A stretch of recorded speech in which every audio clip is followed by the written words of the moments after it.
Okay.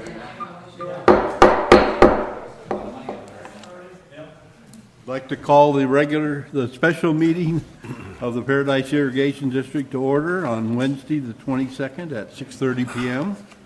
And roll call, please. Here. Here. Here.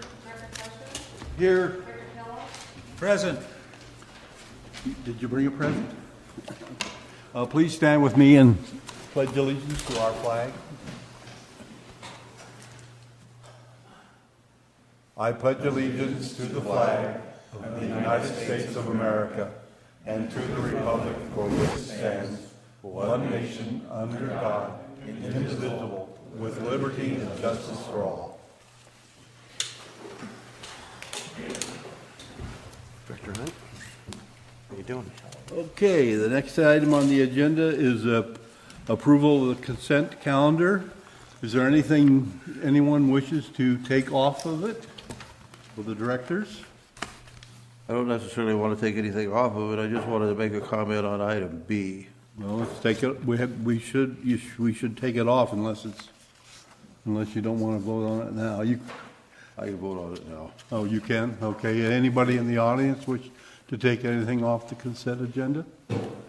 Seeing none, I'll make a motion to approve the consent calendar as presented with some questions from Director Flesher about item B. Second. second, moved and seconded. Any further discussion? All those in favor say aye. Aye. Aye.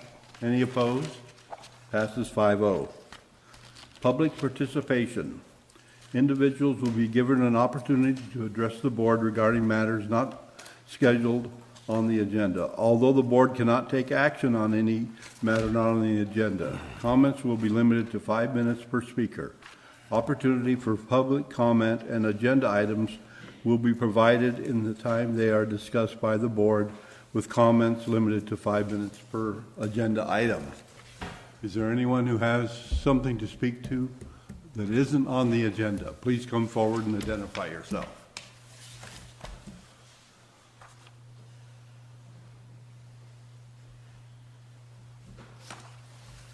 Thank you very much. My name is Tom Kelly. I've been a resident of Paradise for over 40 years.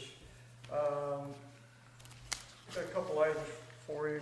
Number one, gentlemen, I want to thank you for doing a good job here for our district.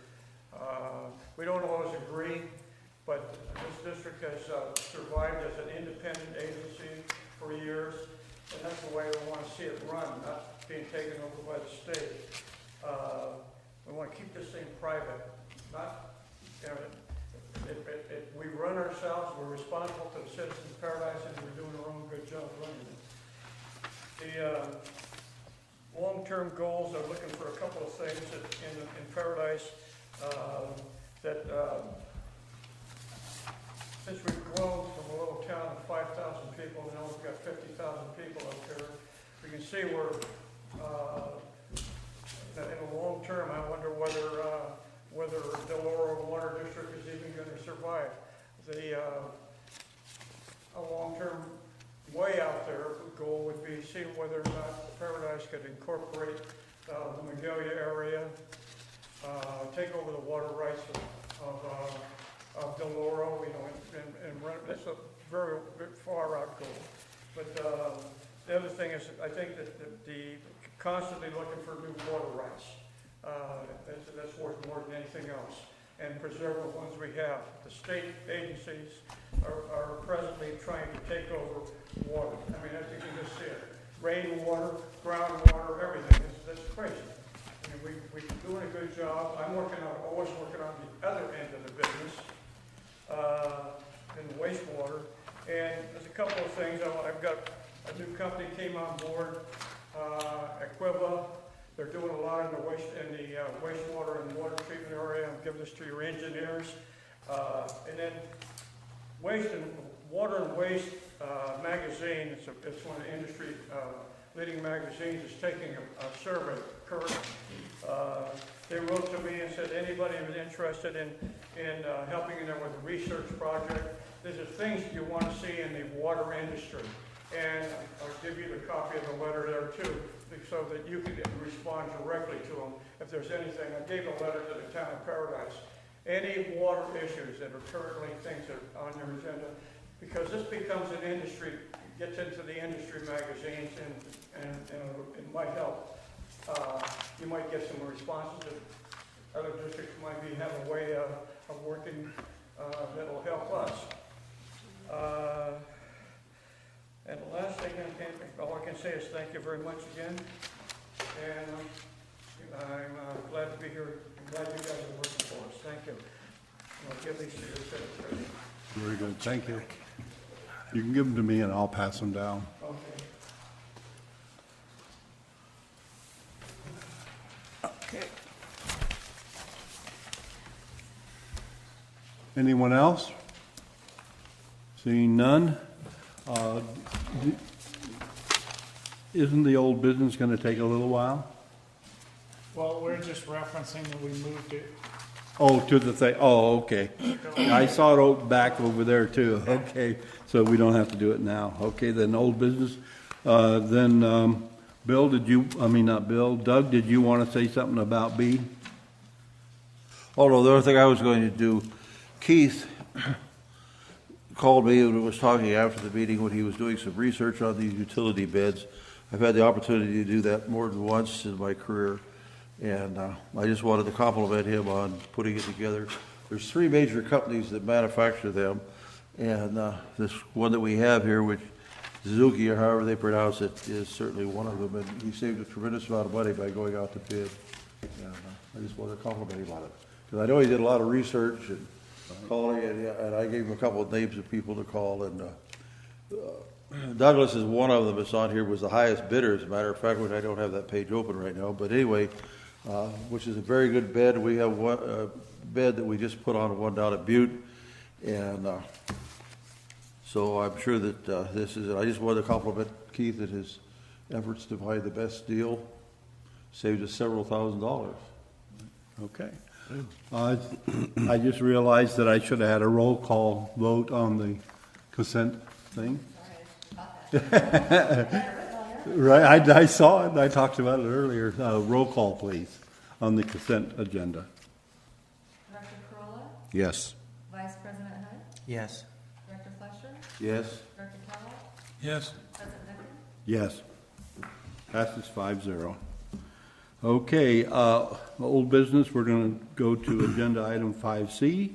New business, Butte County Office of Emergency Management recognition. Manager Barber. Yes, thank you. We just wanted to publicly take a chance to show our appreciation to the Butte County Office of Emergency Management. I know this is their job, it's what they do, but oftentimes their emergencies are 1-month fire events or floods. They don't usually get stuck with a all year long event like they've been dealing with, and they've been working hard and very helpful to us. These examples that were handed out today were helped paid for through assistance in their efforts and grant programs. Signs up there as well. I referenced their assistance in our ability to store additional armadillo for a short period of time when we got the spring events. They've just done a really good job. I know this drought's not over and we're not out of the woods yet, but my optimism says we're going to get enough rain to be able to be clear of that, and maybe just to help keep them going forward. I just wanted to take a chance to show their appreciation, so hopefully the board will agree. Okay. I move approval to adopt resolution number 2014-10 in appreciation of the Butte County Office of Emergency Management's assistance during the drought of 2014. I'll second that. Anyone from the public wish to speak to it, the matter? Anybody, any directors? Yep. Oh yes, you may. I just wanted to, my name is Tanya Dale, I work with Cedar Creek Communications. I just wanted to say how easy it was to work with the Office of Emergency Management. We had to get a lot of materials out really quickly, and John and his staff did an awesome job on an office type supporting the district in many ways. So I would encourage the board to adopt the resolution. Okay, anyone else? Yeah, I just wanted to personally thank John for his hard work. Found us some great grant money that was much needed and helped us out in getting the message out to our public that we are in a drought and what we need to do to be saving water. So We better do the roll call, please. I know. thank you very much. Okay, roll call, please. Director Corolla? Yes. Vice President Hunt? Yes. Director Fletcher? Yes. Director Kellogg? Yes. President Duncan? Yes. Passes 5-0. And show our appreciation, Tom, thank you very much. We got you your own copy of this resolution.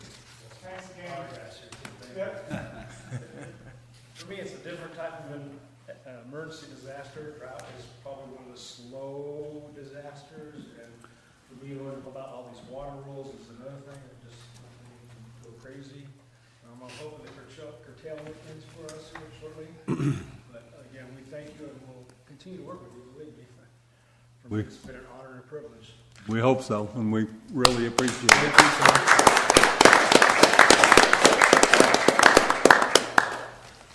Okay. Chico News and Review publication, Manager Barber.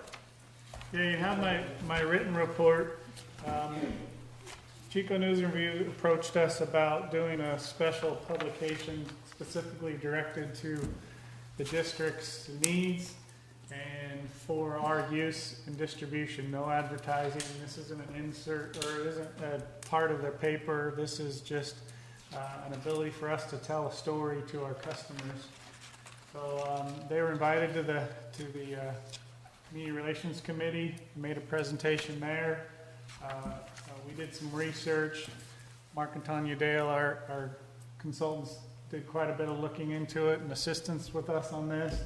And we felt that this is a good opportunity for PID to tell a story of PID. One of the things, and I'll let Mark talk after this, but one of the things that they found in the Parting the Park events and the night I was there, as well as the tour, our customers don't know who we are. They don't know that we're not part of the Town of Paradise. They don't know that we're their government and we work for them. They don't understand where our water comes from, whether they think it's from Oroville or whatever. So there's a lot of opportunity to just educate our customers on the basics of what we do, how we operate, and what we're all about. So with that, I'll turn it over to Mark and let him give some thoughts. We started this process back in August with a small meeting. Brian was there, as well as Jeff Moncano, who is the CEO and owner of News and Review. And what they brought to us was something that I wouldn't say I wasn't familiar with it. I'd seen it, but it was very interesting to understand how it's put together and what it's all about. I'll give you guys just a couple of examples. You can look on your you can handle that if you want, Brian. This is Brian Corbett from News and Review. We'll let him talk too if he wants to. Sure. Well, you can peek at me. Oh, he's. All right, you brought the sample, so I don't have to do that. This is the very first one Very good. Thank you. Thank you. and we have done many locally as well as regionally and nationally. Great. What we were impressed with was that Jeff Moncano would come up to meet with us and explain this program. It's been done many times, locally and regionally and nationwide.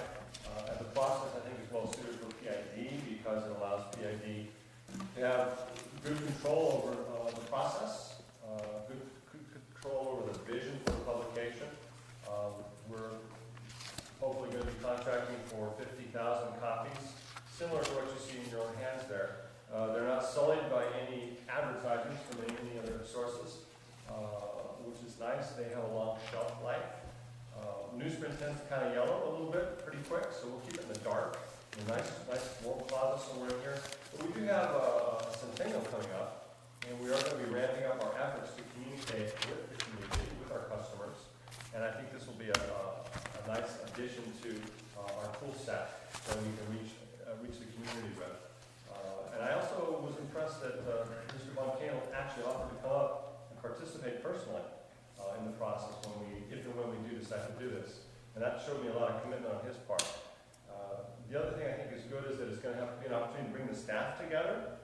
This isn't something that these people do down in Chico on their own and do a little research on the internet, and come up with something, but they actually spend almost an entire day with us once we've got to the point where they're able to come in and to do some interviews. And as you can see with the publication before you, things are broken up into bite-sized pieces, and so we'll have the opportunity to highlight probably a good 5, 6, 7 different aspects of PID. And we're going to make these personal as much as possible. We're going to actually do stories about people. And that's, I think, part of the biggest mystery about PID is that they don't know who we are. And the best way to tell them who we are is to share the stories of the people that make it happen. So that's kind of a rough idea of what we're looking to do. Brian, you want to step up and wrap this up with anything? And you see my recommendation in the memo, so Yes. that's where we're at. I think Jamie knows more about it, but basically, we do what we do. We tell stories, and people who read our publication read us because they want to be informed, and we have the writers who are capable of creating pieces for you, pieces of a puzzle that fit together in this publication that tell, as Mark said, that tell the stories in a way that people are used to gathering that information through the print media. And that's basically how we do it. And Jamie, you want to tell a little bit more about the nuts and bolts of it? Sure. We have a full team that's devoted to doing these now.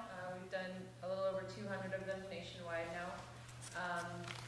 We have on-staff photographers, writers, editors, layout, A to Z. So essentially we can take care of the entire piece for you, but work with you one-on-one to find the right people to talk to so that we can put them together. And as Mark said, finding those natural buckets for each story to tell your information and pulling in things that you really see as important, but maybe not devote an entire story to, but we can encompass many of them into one story so that we can get as much information into the piece as possible for you. The team is quite amazing in what they do. We provide you with a production plan. We'll work with your color scheme if you have one in particular that you need to kind of formulate things to resemble other things that you've done in the community. You get to sign off on everything that we do. Not only can you insert it into our piece, if you so choose, but you can have the overrun to do what you wish with. Orville Hospital has been doing a series of them with us, and they actually have us print the indicia on there so they can direct mail extra copies. We can deliver them to points of interest where you really want them to be at. So if you have certain spots where you'd really like some taken to, we can do that for you. You really do know the best part of it, but that's kind of some other stuff. You said something about a series. Refresh my memory. Was this a one-time? So one time for us. One time for us. Is there a way that also we could break it into maybe like 4 groups? I mean, I know it's so that maybe as things change, we could update some of the information that's in there, or did you guys feel it was better to do a one-time shot and The cost. For $12,000. does the cost escalate considerably if we broke it into, let's say, 4 groups? Considerably. It does. Okay. So All the okay. pieces that we write, everything that we collect is yours. Yeah. Yeah. It's not ours. That's the other thing. I want to make sure people Use it under. however you want. If you like one story of it that you like a lot, you can use it in another piece or a mailer. Sure. Newsletters, Newsletter. your You know, website. all of the information that we collect and we create for you is yours. Yeah, we sign over all rights. You also get all the photographs. And charts and diagrams and drawings. Absolutely, it's all yours. We own it. Correct me if I'm wrong, or is maybe not all the information that we collect might not be in the publication, so we might have extra information that we could use at future dates, that maybe is not the same information that's going to be in the publication. I think this think what we were hoping for is just to get to know your district with this initial one, and we'll see what the response is. You know, we may find a need at some point to have one about a Magalia Dam project. Mm-hmm. How do we get there, and why do we need it, and whatever, Exactly. whatever the case may be. That's what I was thinking, is upcoming issues that might be very pertinent to. I think right now we expected at least a year shelf life. These stories are gonna be written, you know, right, just to understand the district. It shouldn't be too timely. We're not gonna talk about the drought, we're gonna talk about conservation. Absolutely. We may use this as an instance of why we need it, things along those lines, but, Are we probably talking spring 2015, probably before this is even ready to? They take about 6 to 8 weeks to do, so the minute we have the green light, we'll bring you all together in the storyboard session, which is about a 2-hour meeting, everybody that you want in the room, and we just start talking. We find out what the point of the piece is, what that X is, and then as you guys tell us information, we help you create the narrative arc to get to that point. And then you provide us with people to talk to, and then we send out the team to interview and write the pieces, and there's an entire proofing process, so you see everything that's done and you get to sign off on it. There's no reason I don't think we can't hit everything that we need to talk about in one publication. I didn't know if there was, and the dollar obviously is the driving force behind doing it one shot as opposed to 3 or 4 shots. Right. So I think we can easily do that. Based on past experience, I have a feeling it's gonna take longer with us than it does their other customers. Why, Larry, what gives you that idea? I don't know, know. it just seems to fall in line this way. It shouldn't, but it does. Larry? Yes, sure. I'm on communications with Ken, and the Dales have come to all our meetings and presented the first idea, first meeting, and then the second meeting we visited with you folks. And the thing that struck me is that these things, like this one here, you're not seeing any commercial advertisement, like they say, it's all about us. And then they use the different personalities that might be available, customers and others. It's not going to have a picture of the board, I hope. Take a very good picture. At any rate, it will highlight exactly the district and talk about some of the key employees and other things. And the Dales have collected pictures, and they're working with them. And we asked the same questions, Seth, when we had it in the committee, even some more beyond it on expenses and so forth. Like it at Ken, I asked him whether I should vote no, and he said he wouldn't. His comments weren't too much, so I voted yes for us to bring this to the whole board and show it off and have everybody's comments about anything you can possibly think about on this, because it is a different step for the district. It's for us stretching out beyond an area we've ever gone before. I can't speak to the newsprint itself, having a piece printed on newsprint.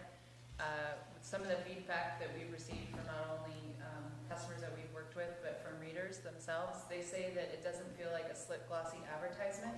So the information that they are taking in from these pieces is received much differently and much more well-received than, say, a brochure.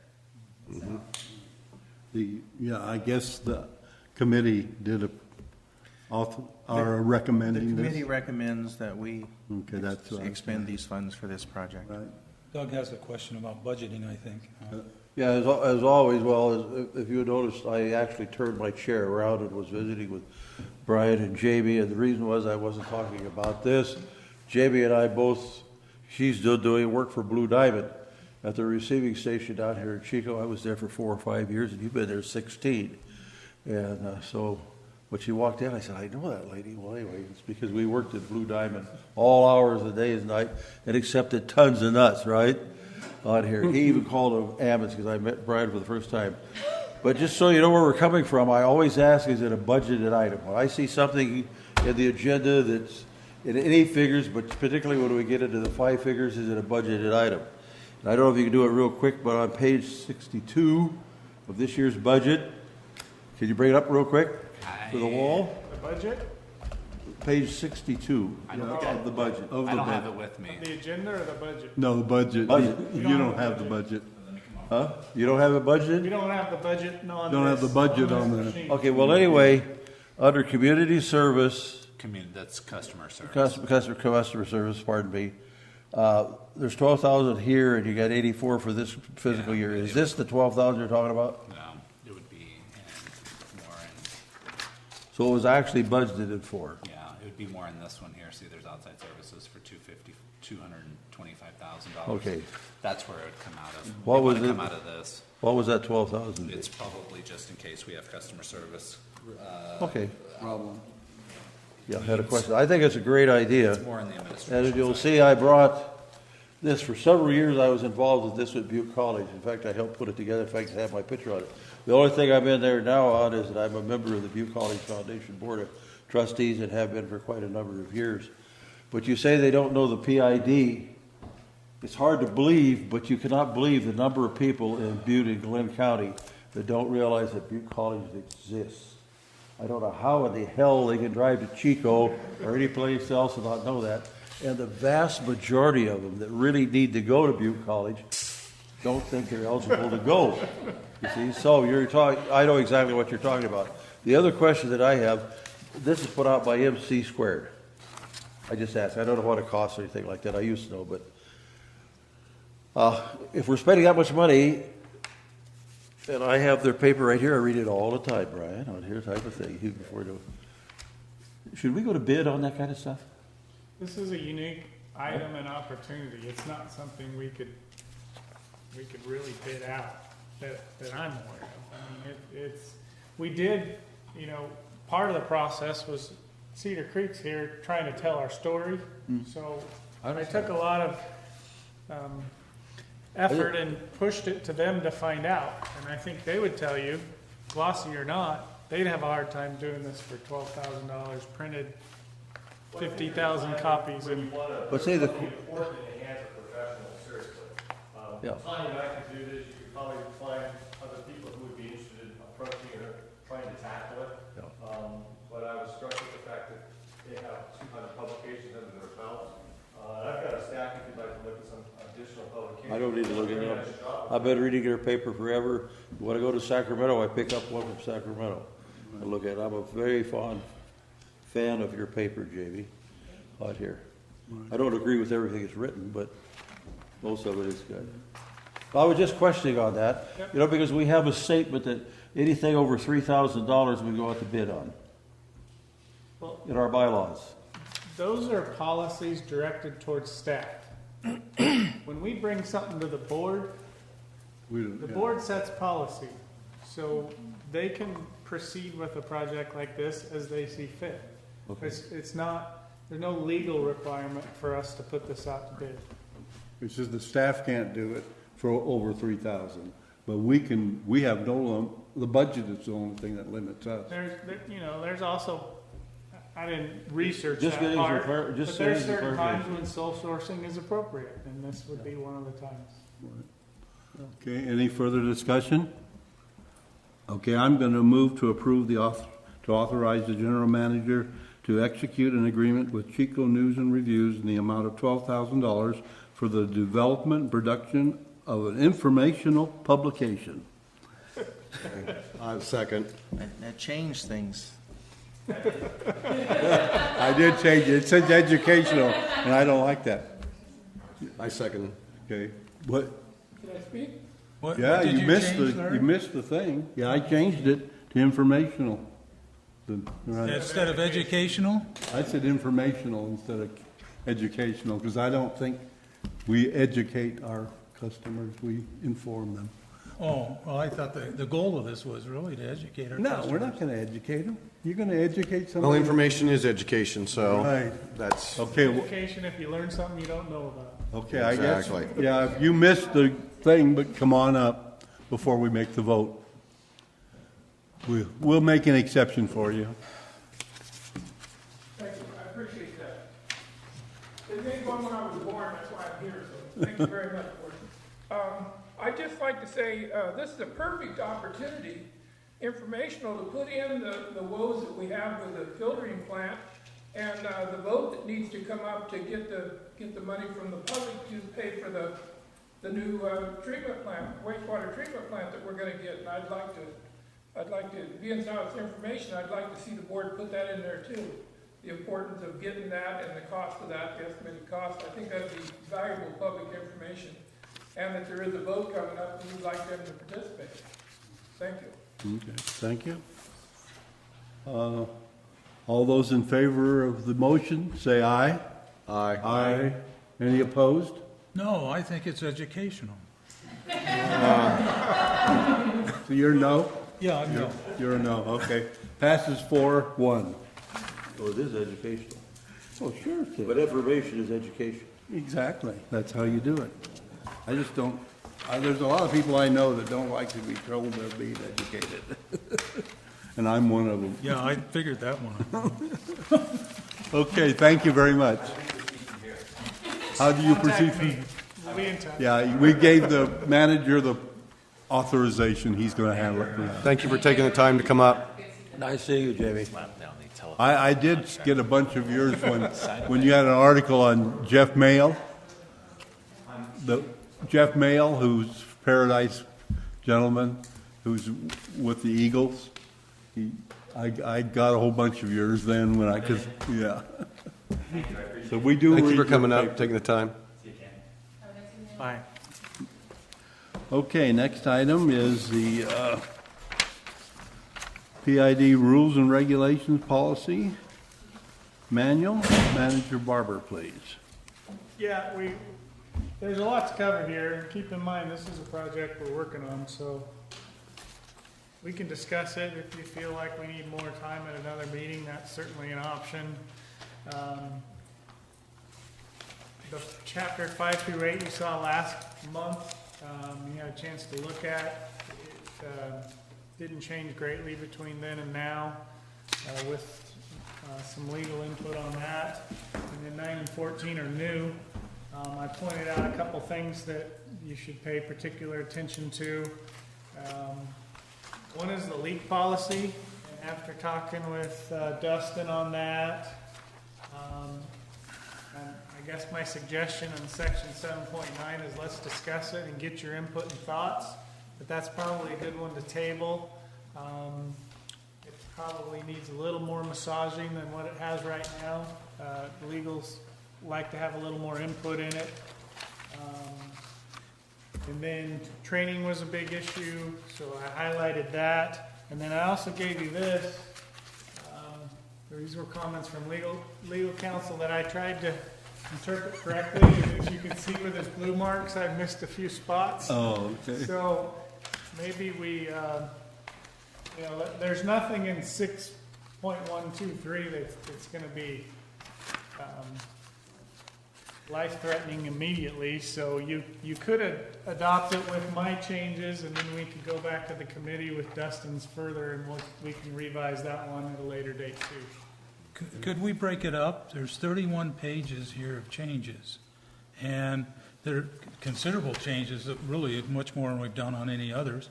I don't think there's much of anything to really be concerned about, but I would think if we were really going to go through this tonight and ask questions about these changes, it's going to take some time. And wouldn't it be better for the board to have a smaller swallow for a change on some of this stuff? Well, it's certainly up to the board's purview. This was the meat of tonight's meeting. Everything else was pretty light agenda-wise, so I thought it was a good chance to get it all if you wanted to tackle it, but it's up to the board. Well, I would have a suggestion on how to tackle it. I mean, the committee, of course, is more in tune with what's going on there than the other board members.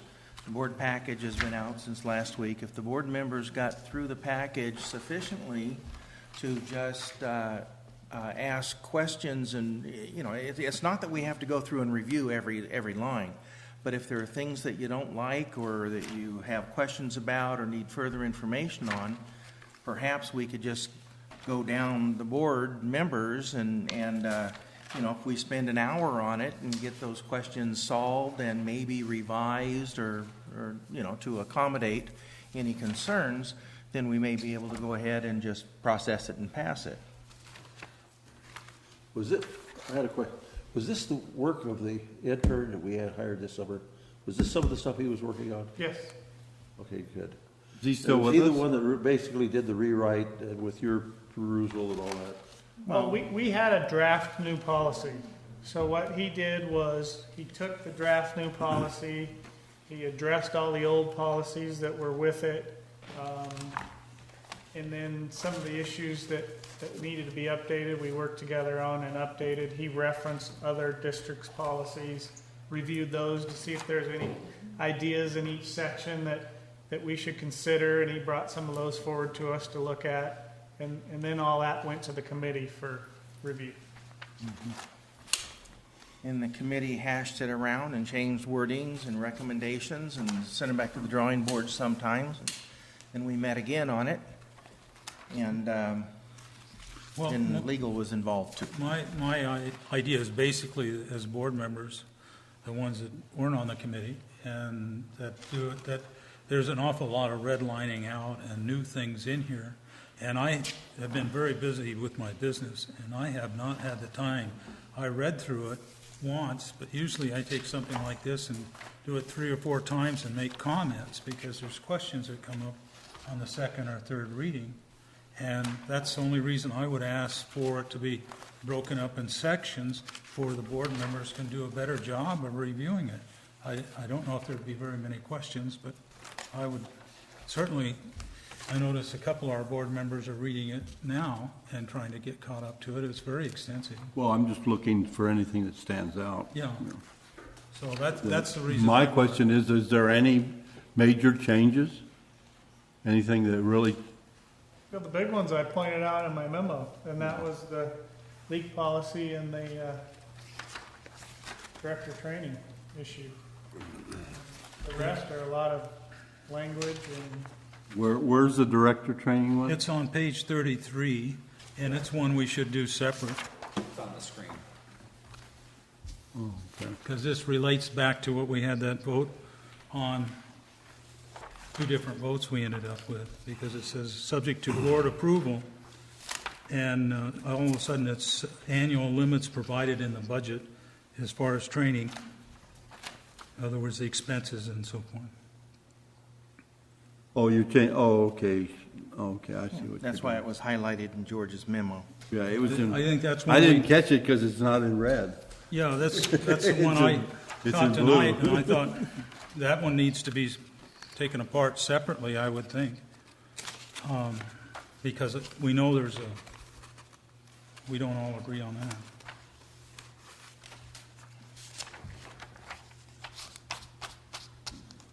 Is your suggestion to table this until a Well, future I'll date, table or it is to it? the next is it meeting, that- and where we have more time to, at least for me, I have more time to look at it. There's no urgent thing in this, is there? How long's it been how long has we had this policy? there's no urgency. No urgency? We just had a meeting where thankfully, finally, we're getting back to really what boards are here for, and that's setting policy and direction, and so that's why it's on here, is because Right. that's the meat of tonight's meeting. Uh-huh, okay. Well, why don't we just take out the issues that you want to set aside and approve the rest of all of these? The problem is, I don't know which ones to set aside. You know, that's I'm not that's where very we- well up to speed on this, that's all. Yeah. And I think How- it's very, how long- these are long-term policies, and I think it's very important that we scrutinize it well and Yeah, consider it. My problem is was out of town, I didn't get back till Monday. And so I didn't have a time to, this is one thing that I didn't study. I studied all the other stuff because I didn't. That's the only reason I would want it. If there's no urgency, I'd like to table Has it. Director Flesher had a chance to look through all of it and? Have you? Yes, I looked through it as I tried to do on the budget, and I was not. And I find looking at this type of thing is, it's not an easy task. I mean, you read the thing over and over and over, then you find it out on that. And see, I didn't notice anything that was glaring. But here again, I'm just learning a lot of this stuff. Well, there isn't anything. But I would be, There isn't anything glaring. What was of concern was brought up. But I guess the issue is this: how much time do we need as a board to do our homework, read it all, Okay. Write down your notes and questions, or even, if we put it off for a month, for example, are we going to have any assurance that the board members read through this and come back ready to vote yes or vote no? Because I don't want to put it off for 6 months. How long did the committee take? I don't know, Good. 6 or 8 hours? Yeah. Right, okay. And then, reading Well, I it haven't again spent 6 or myself. 8 hours on this agenda. I have. And a lot of this is done by, a lot of it was done The by other, Josh. because I didn't do this one, yeah. So, and I don't mind tabling it. okay. I thought we might be able to just pass through the stuff that's vanilla changes that aren't of any consequence. But if you're saying that you don't know whether those things are of consequence or not, and we need more time to take a look at it, then let's just table it, make a decision to go through it conscientiously, and come back ready to discuss. I'll make a motion, we table it to next month and have it back in the agenda. And that certainly gives everybody time enough to review it. Is there a Hopefully it's second? gonna rain. I'll second it. Okay, been moved and seconded. Any discussion? I will really, I feel comfortable right now, but I will feel more comfortable at the next board meeting. I guarantee I will be able to act on it in good faith. The public? I would ask that maybe if we have a very full agenda at our next meeting, that we put it into a special meeting so that we can go through it. Well, If it's gonna there's take, no hurry. if it's gonna take, If we have extra items, then you're only gonna see part of it next month. Okay, We're gonna that's- yeah. keep chunking a part at Yeah, a time it's- until this is done. yeah, this, Right. And now, board members can't come to the committee and ask us, individually for our opinions about this No. thing. But you can certainly go to staff. Right. And so I encourage you, if there's something in there that is strange, Staff. Oh, Yeah. staff. See, if you do it, it's violating the Brown Act. I realize that. I thought he said if we text, we just have to ask staff. ask staff, Staff, yeah. Or text them if you want to. But you can't text board members. I realize that. No. But anyhow, so you can get a lot of these questions perhaps cleared up in off time, and we can get through it pretty quickly the next time around. Right. Okay, would public wish to say anything about this item? Okay, all those in favor of tabling it to next month, say aye. Aye. Aye. Any opposed? One. One opposed. 4-1 passes. Yeah, I would ask one more question, but I hope it's not out of order. How long has it been since this was revised? Let me make it clear, this is an agenda item. Yes, there was a vote to table it, but it's a publicly noticed. So if you have any questions about it, You can or talk. comments, you can do it as a full board right now. You don't have to make a decision. Right. So, and the answer is, this has never been revised. It was very piecemeal when I got here. I got the district through the first 4 chapters before things just started getting too busy with everything else. And that's why we made the commitment to get it knocked out this year. Yeah. So it's been quite a number of years. Right. Yeah, it was all piecemeal, 1-page policies in a binder about this thick that were Yeah. not cohesive, they didn't flow, there was no chapters. Sometimes It's a- they were it's a covered 30 in to 50 2 different year- chapters. it's a 30 to 50 year ongoing Yeah. book. At the Cal AFCO meeting, we gave an achievement award to San Diego because they came up with a new procedure manual. And it's about that thick. So, and they did a very good job. In fact, I was going to show it to you. It's important, but I think there's no rush, as I see it. Good. Okay, next going on, does anyone want to talk about anything about it right now? Okay. Not myself. We'll go on to D, Butte County Special Districts Association, Executive Board nomination. Consider submitting nominations for the Butte County Special Districts Association Executive Board for the term January 2014 through December 31st, 2016. The vacancies include 2 enterprise districts and 2 non-enterprise districts. We have a nomination thing in here? Yeah. Thought I saw it. Here it is. I can express my opinion that I think Jim Brinson would be willing to run again. They were hoping Ken Hunt would be willing to run again. Mm-hmm. And I think Dwayne Long would be willing to run again. Nan wouldn't. Ann would not. She's in bad health. Right. So let's use those three, and we do 2 in each category, right? Right. Is there, do we have any names for the, I know we don't have to do 2 for each Well, one. we're just voting for the December 2014 people who are going to go. Correct. There's 4 people that are, 4 their people. term is up. And 2 on the non-enterprise and 2 on the enterprise. Right. But do we have any other names other than Not that I'm aware of. that you're aware of? Let's see. We don't necessarily have to have 4. No, we don't. And yeah, if we don't know anyone, then These have to be board members of different, of the Correct. different boards. They can Actually, in the past, we've they nominated can be managers, somebody else. General managers also. general managers. Mike Trinka was going to reach out to the new general manager of Lake Oroville Area Recreation, but I never heard back. Mm-hmm. Okay. That'd be a non-enterprise? That's a Correct. non-enterprise, yeah, okay. But this motion is just for nominations, not, Not for the election, right? So Okay. let's use the 2 from Ken Mr. and Dwayne from the enterprise. Are you making a motion? Yeah, I'll make a motion that we nominate Jim Brinson for the non-enterprise board, and we will not have a second on there. And for the enterprise board members, we'll nominate Ken Hunt and Dwayne Long. I second. I guess you don't have to second it, no. Any other nominations? Okay, I move nominations close. All those in favor of closing nominations, say aye. Aye. Aye. Any input from the public? Question is, I've never heard of this board before. What's their function?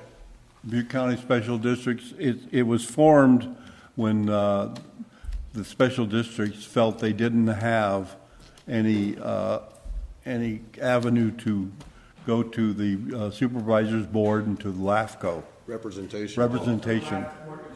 Right, and so at the time, there was not a special districts present on LAFCO, but now there is. The need for this board has been questioned many times. It used to meet monthly, now it's meeting quarterly. I think it has a use, but it's. Well, just to keep general water issues up in front of No, not just water issues. This is all districts, all special districts. So reclamation, recreation, mosquito abatement. Right. And basically, we're actually informing each of, it's very informative how many different special districts there are in Butte County.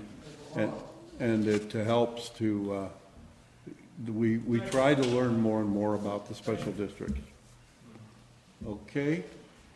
All those in favor of our nomination, say aye. Aye. Aye.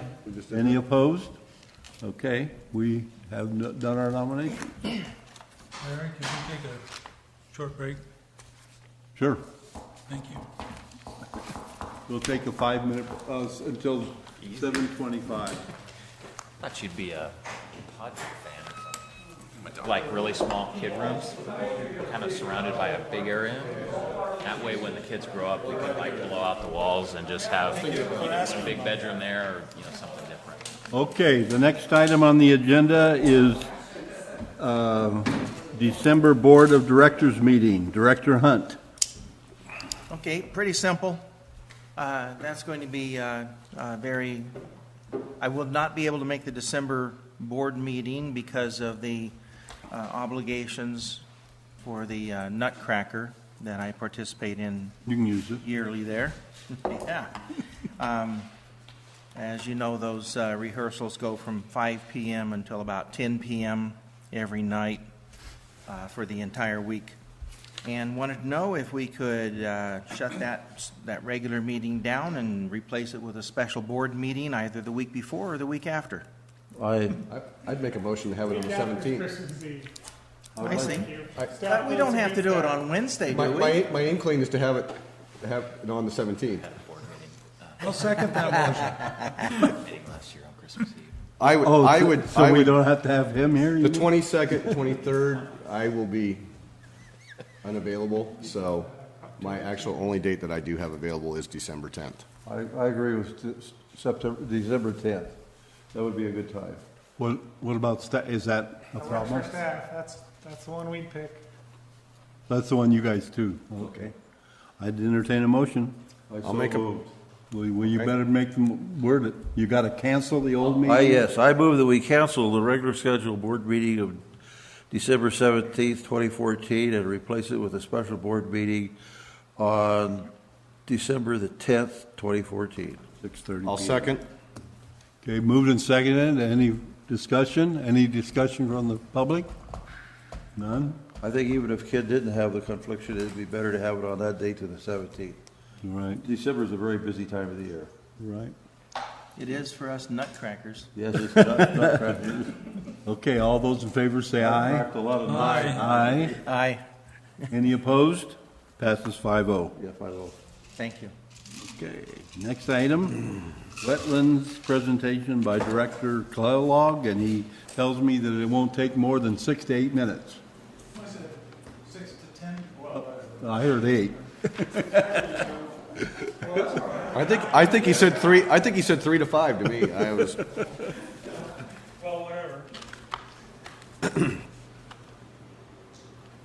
This is a talk I'm excited about. I'm actually dressed up like a biologist tonight. You should have noticed it isn't the usual blue Levi's and work boots. I actually have shoes on and plain clothing. And I often go out and do things like checking cow manure for what kind of bugs it in and what the new bugs are that are actually eating up the Scotch brome all over town and doing a pretty good job of a new invasive insect that likes Scotch brome. So it was interesting finding out what that is. This is a reply actually to Seth. He gave a challenge to me the last time I spoke that if you can find one of these wetlands that are used for potable water. Okay, you have. And I'm excited about it. But we must make sure everybody has the right definition, because it's been played around quite a bit. I'm talking about constructed wetlands, not wetlands that are natural, not wetlands that have been brought back to life and are natural wetlands. This is a constructed wetland. In fact, in the place I'm going to take you to tonight, it's called a constructed treatment wetlands. And I think that's a pretty good improvement on it to do. Now, this is sort of new technology. EPA came out in 1994 with the publication approximately an inch thick with all the specifications and ideas on wetlands and saying that they would support it. The project I'm talking about was supported with grants, private institutions, and others. It wasn't all by the agencies involved or the private businesses. It cost lots of money. But the new technology acceptance is one of them to use as an illustration as a photocopier. The photocopier came on the market actually in the 1950s, and it wasn't accepted in business world for 30 years. And if you think back about it, over time it was gradually accepted. We had some different kind of photocopiers. I can remember some I used that had to have a separate paper and everything. And as they matured and went on in the industry, now you'll find photocopiers in people's homes. And most businesses, although I do business with one, is not computerized yet. Very Belt and Chain and Chico are interesting. It's all still paperwork by hand with stencils. So you have slow acceptance of things. Now the same thing has occurred on the wetlands. In 1994, the government basically put their stamp on it and said that it was a feasible project. It's only been the last 5 years that it's really taken off. So you take 1994, 16, if I do my math right, that's 6 years to 2000. That's 20 years ago when they put their thing. So we have a slow acceptance, not much different than photocopiers. And as we go, they become more improved, better engineered, and do a better job than what they did 10 years ago, even 5 years ago. This is a similar situation to what we have here. It's in the Willamette Valley. It isn't so far away that people from the district could go and visit to it. It has an unusual name. It's called Talking Water Gardens. Talking Water Gardens. And they call it, the engineers involved, the constructed treatment wetlands. They had a problem in that valley in putting water into the Willamette River. They had 2 treatment plants that existed, but both of them were violating the rules. One of them was an industrial plant, and the other was a community water. So they wanted to fix it. They went the same direction our district presently is doing. They went to the known technology. It's not surprising, because when I checked Chico State's, all the different classes you're required to take at school, the curriculum, I didn't find any biology class. I don't know if they had offered one or not, but it was sort of, pardon? No. And this is, we're dealing with life. We're not, that's why I said I'm a biologist. And biologists deal with life, living plants, animals, and what have you. Had a course in mammalogy, and that was really exciting. And ecology before it was a byword, and got to know niche and all that. So I have this in my background, but at the same time I've come to realize, slowly but surely, most people don't have anything in their background. In fact, they put you on a sleeve if I kept talking this way.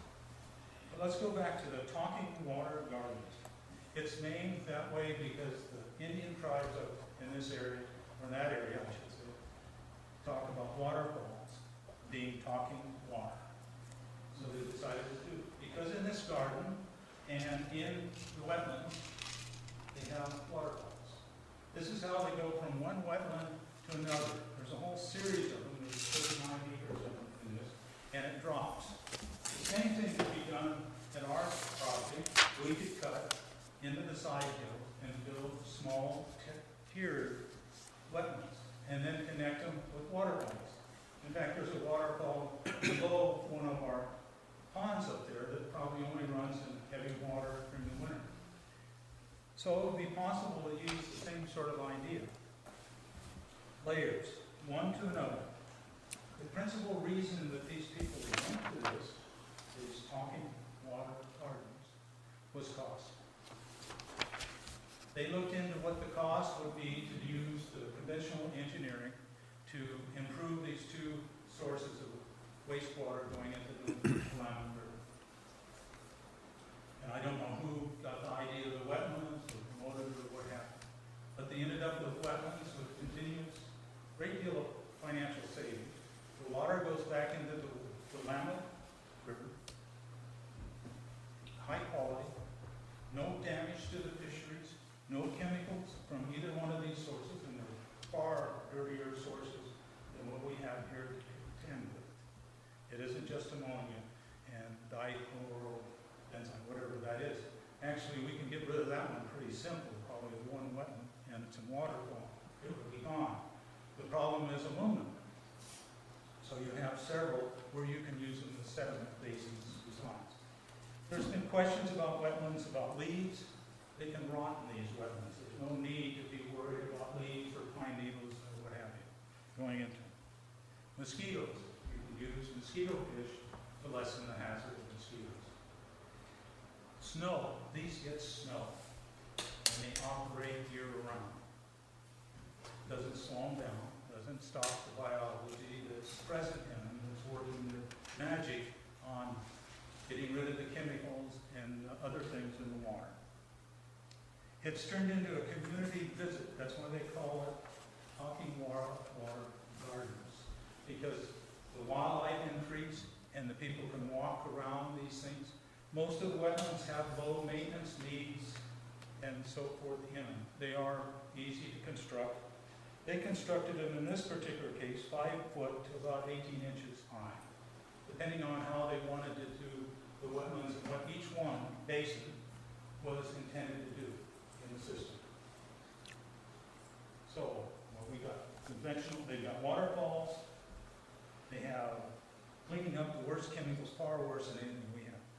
And they have cleaned up all that, and then their problem there was the cool off things too, for the water could go back in the river for the fisheries. They did all of that. The company that, or the engineering firm that did the work and talks about sustainability and so forth in their webpage, and they have a very elaborate webpage. It's actually hard to find this talking water project. Is international, headquarters in Denver. It has relationships with Nature Conservancy. It talks about sustainable issues, green things. And they're very proud of this project because this project won all sorts of prizes or commendations and so forth, the government, private, and so forth. And it was public-private partnership. This title on the news release, which I only have one copy, Talking Water Gardens, Albany, Oregon. Public-private partnership creates a revolutionary conservation project, public recreation center, and educational opportunity. So it wasn't just the wetlands to clean up water. It actually became part of the community with all these different resources involved. This talks about challenging, how does it work, and so forth. I have one handout that talks about it. It's a blog that refers to some of the advantages of it, and it's very simple. But the company involved, the engineering firm, is called CH2M Hill. And they're recognized internationally. If you go to their web pages, you'll find they have projects all over the country, all the way from bridges to small dams to other things. Certainly a well-trained, experienced engineering firm that could be consulted on a wetland project. And on a project that uses living plants, animals, and biology, microorganisms, and so forth to do the work. It works. I'll give you references to it. I have another wastewater project here. Was produced in California in 2013, and it talks about innovation in wastewater reuse from drain to drink. And it doesn't just talk about wetlands, it talks about other things that are being used in the state. Because Southern California, because of the water shortages, and they expect it to continue, they're making a great deal of progress in various kinds of water-saving treatment devices, some of which would be beyond our means and finances. And the reason I keep promoting the wetlands is that every place I go to reference it against what a commercial engineering project, it saves money. Now, the projects we looked at didn't save money, but they weren't wetlands either, because they failed the very definition. So I'm still excited. I still think we have a way of saving a great deal of money and doing the job very well, and doing the job in such a way that it will be there for years to come. And I'm not going to talk any more about it, other than say, I'll be back next month to go on with it and have some suggestions possibly for action by the board. I think it's very important that even Ken Hunt will sit and read this stuff instead of saying, oh, I want to remain ignorant of the situation. Right, Ken? You're going to allow us to ask questions? Sure. Okay. That's the way. Well, you said that this wetland you're talking about was much less cost. How was that determined? They, as a community effort, determined this. They had proposals for having a conventional plant, and they ended up with wetlands. The process they went through isn't detailed in this stuff, but they went to it. I don't know who provided the leadership in the community, because this wasn't just one organization involved. It's very difficult to get 2 or 3 private and government agencies involved unless they can all see considerable advantages, and in this case, money, and then they receive some grants and do it. I'm not going to try to pick out each little thing, but that's how they partly finance it. Where did the water come from that went into the wetlands? Comes out of treatment plants like what we have. Okay, so it was coming out of the treatment It came plant. out of treatment plants, one of them industrial waste, and the other one water. And it was built to reuse the water, and that's why when it goes back into the Willamette River, it is clean, meets all the standards, so forth. It could be put back through the water plant if that was part of their idea, and it would meet the standards. And they have quite a few they talk about here, things that we don't have any problem with, that they cleaned up with these wetlands. Okay. The only problem I heard was 39 acres. Yeah, but we're not pushing out the kind of water they were pushing out. Right, and the other thing is they're in Oregon. Yeah, California is a different animal. Well, you said the article, Supporting wetlands now. I thought it was in Mammoth. Willamette. Okay. That's Oregon. It's a Thought at city first you of said Mammoth, and I thought Mammoth has got this, because, No, Willamette. Albany. It's a state capital, Albany. It's Yeah. involved in it. So you know there was all sorts of politicians and people involved that had to be convinced. But you don't have any costs. No, they don't specify any cost, they just say the savings was there, and that's why they did it the way they did. It took them 2 years to build it. Okay, any other questions? I want to clear something up, just for everybody. AECOM's original contract was do a life cycle analysis of what was specifically directed by the board. And so, when we talk about it not being a wetland, the only difference they did was took the concept from the original wetlands design and moved it and made it big enough to do what needed to be fit. They were never charged with looking at alternative locations of potential wetlands. I'll just go. I agree with you, George. They weren't. They're a very good engineering They firm. weren't charged with it. And I just wanted to make that clear. Yeah, no, I don't have any problem with it. And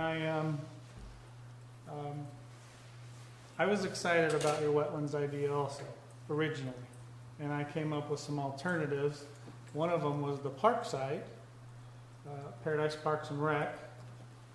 They were supportive of evaluating that idea, but the board chose to take that one off the table at some point. What you're referring to, having a place that makes it work, a community support type of project, something that gives the community a place to visit, that's the site that would work. So I just put that out there. That may be big enough to make it work. That may be big enough to have a wetlands as a solution. On our current property, along the treatment plant, I could be wrong, but I don't know that was going to work. Without having an engineering firm come that has wetland experience and knowledge of engineering and have them look at the site, not looking at using the concrete septic tank we ended up with in the wetland, but looking at the actual site where the ponds exist now and using that area and possibly cut some shelves in. We simply don't know how much area the wetlands need. The wetlands are also used to put water back into the ground. It depends on, you don't have to have a concrete floor or asphalt floor. So they are usable in different ways. So to me, the thing is that we want to look at a particular area that we really haven't looked at as a potential wetlands area. But I'll talk about that again next month.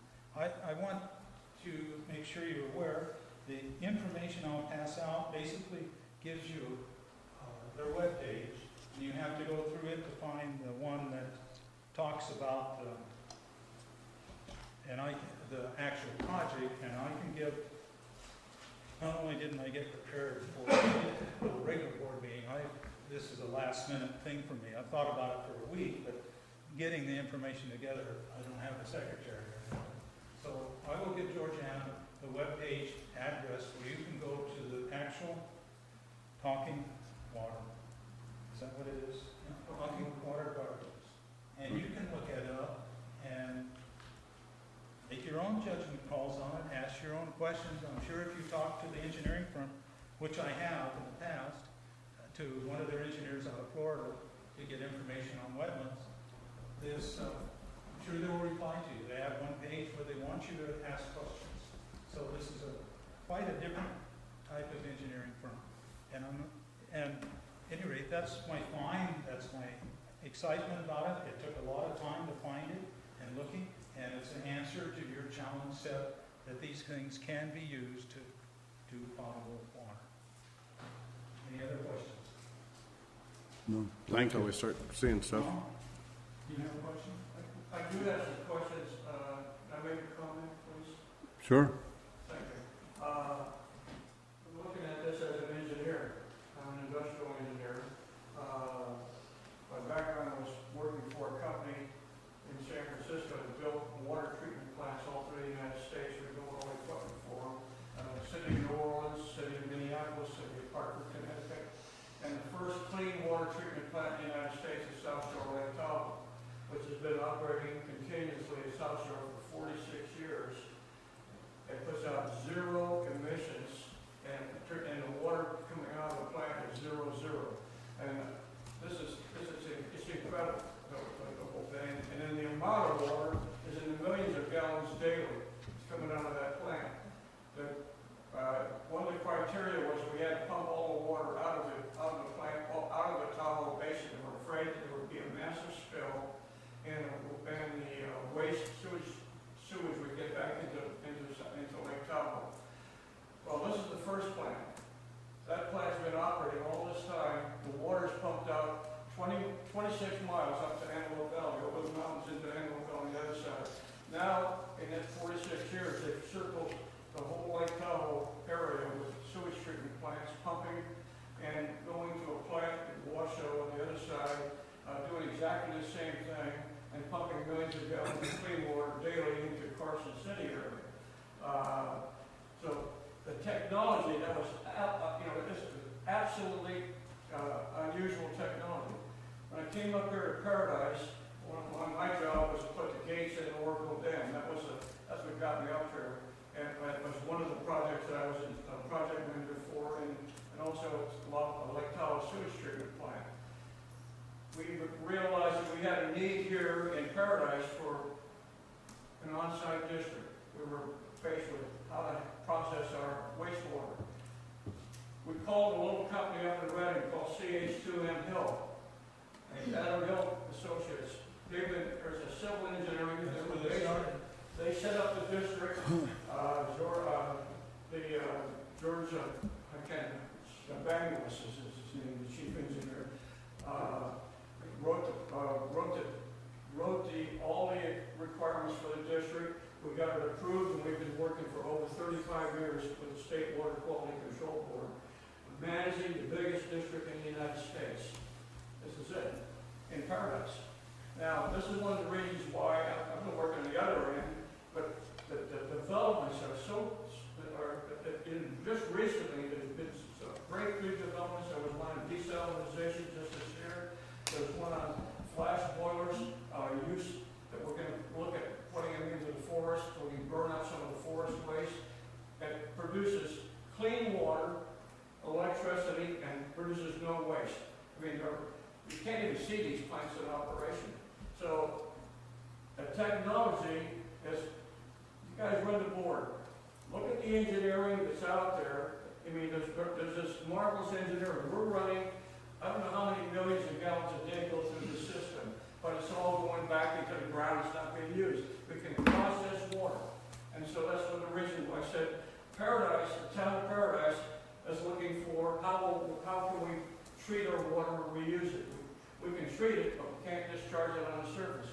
It's getting there now where we can clean the water and discharge on the surface. And this is the kind of engineering company that you use to certify the process. And, it's being done all over the country, things the new breakthroughs. So you have clean water breakthroughs, getting rid of the aluminum is another. I just gave a paper on one of those companies that has got a new aluminum process. These are the things that you look at. Keep abreast of the new technology because you can use it, it's going to save you money.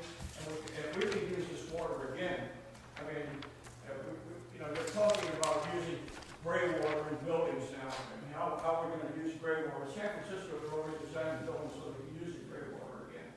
But if we can just use it for irrigation, just that alone, it's millions of gallons a day.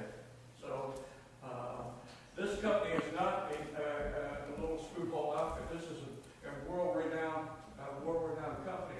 I haven't seen this project, but NASA has been developing wastelands in California using plants. Up in Eureka, they have a wetlands, not this type, but using plants to process the water. And there's several of these places throughout California. But this is a new one, and as far as biology getting into it, it was not part of engineering curriculum for civil engineers. They never took biology. They took how to build things, how to build roads, how to do sewage treatment plants, working on septic tanks and that sort of thing. But sludge incineration was the process that our company developed. And the other thing is now that aeration processes, using the bacteria as aerobic and anaerobic bacteria. You put aerobic bacteria that increase by billions instead of anaerobic with the absence of air. So they inject air into the new systems and process the water. That's one of the new systems that have been developed by NASA for the space program. And now it's got a practical use for the homeowner. Yeah, okay, we better bring it to then. I just wanted to, that was my point. Right. See the new technology. Right, okay. Thank you very much. Yeah, it's, we're not talking sewage, though. That's the thing. Okay. Let's see, what's the next thing? Committee report. Thank you, Bill. Yeah, thank you. Yes, thank you, Bill. Okay, first, Butte County Special Districts, general membership meeting and dinner. No. I did. I read board work. Well, that's good. This is board work too. It wasn't on the agenda, Bill. It was on the agenda. Anyhow, you want a report from me? We met Yes. last Thursday night down in Oroville. It was attended by about 20 people. And we had a guest speaker. It was kind of an odd situation for a guest speaker, but it was a political candidate, but we only had one. And it gave them Is that Bill? no. Who was it? Ian Byrne. Yeah. Oh, is it Bill didn't show, huh? Okay. Yeah, so anyhow, we had a nice social time. There was no business conducted. I thought that was a little strange. I thought we always conduct a little piece of business even on the general meeting. We didn't have enough people.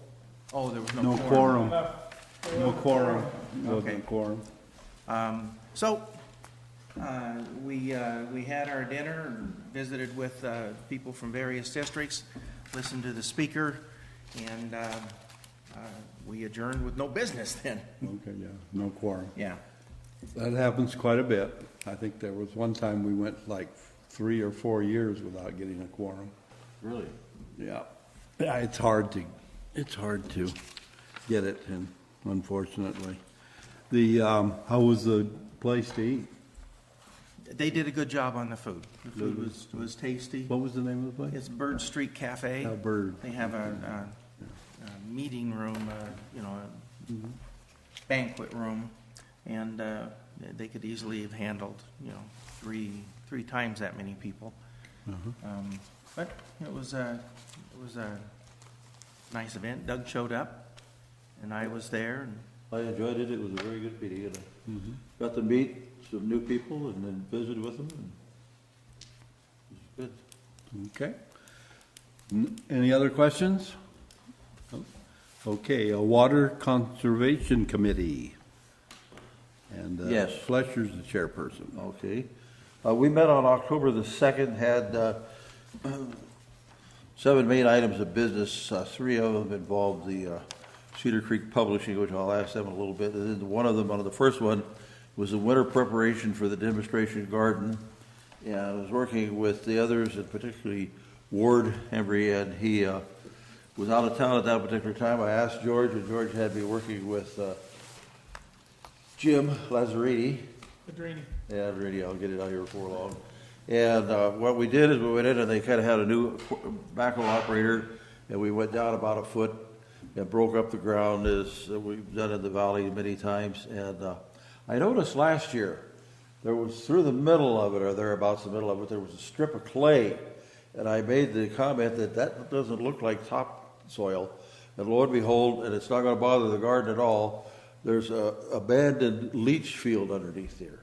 And what we were looking at, you know, when they dug it at maybe 2 feet, we have no idea how deep it is, they put the clay up on the top, then put the sup rock in, and they put back on top of it. That's what is there. And Jim's crew did an awesome job putting it together, and it's very common to take a backhoe in that type of situation. In fact, I have 3 students that are running them out in the valley now, digging 90 acres at a time for planting walnut trees. They're digging the whole 90 acres, 8 feet deep, going down through all the pans. Well, I had to make an executive decision because what we need to do on that piece, and Ward and I, in fact, I attended one of Ward's a certified composter and lives and breathes the stuff. Well, we need to add a lot of compost to that.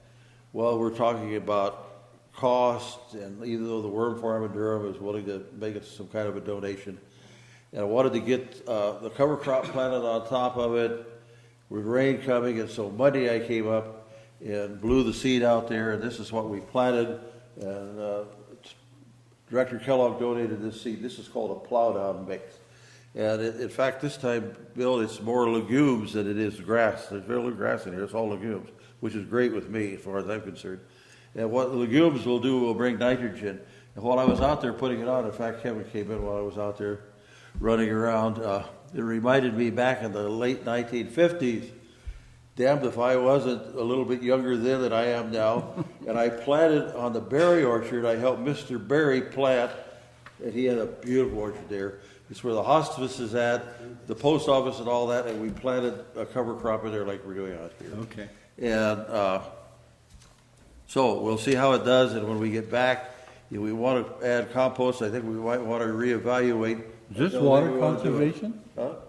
Yeah, it's water conservation. It sure as hell is. It sounds like you're growing. It sounds like you're growing something. And see what we're going to do on that.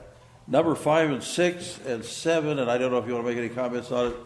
Mark and Tanya, your presentation at the water conservation booth. George was there also. The watersave.com.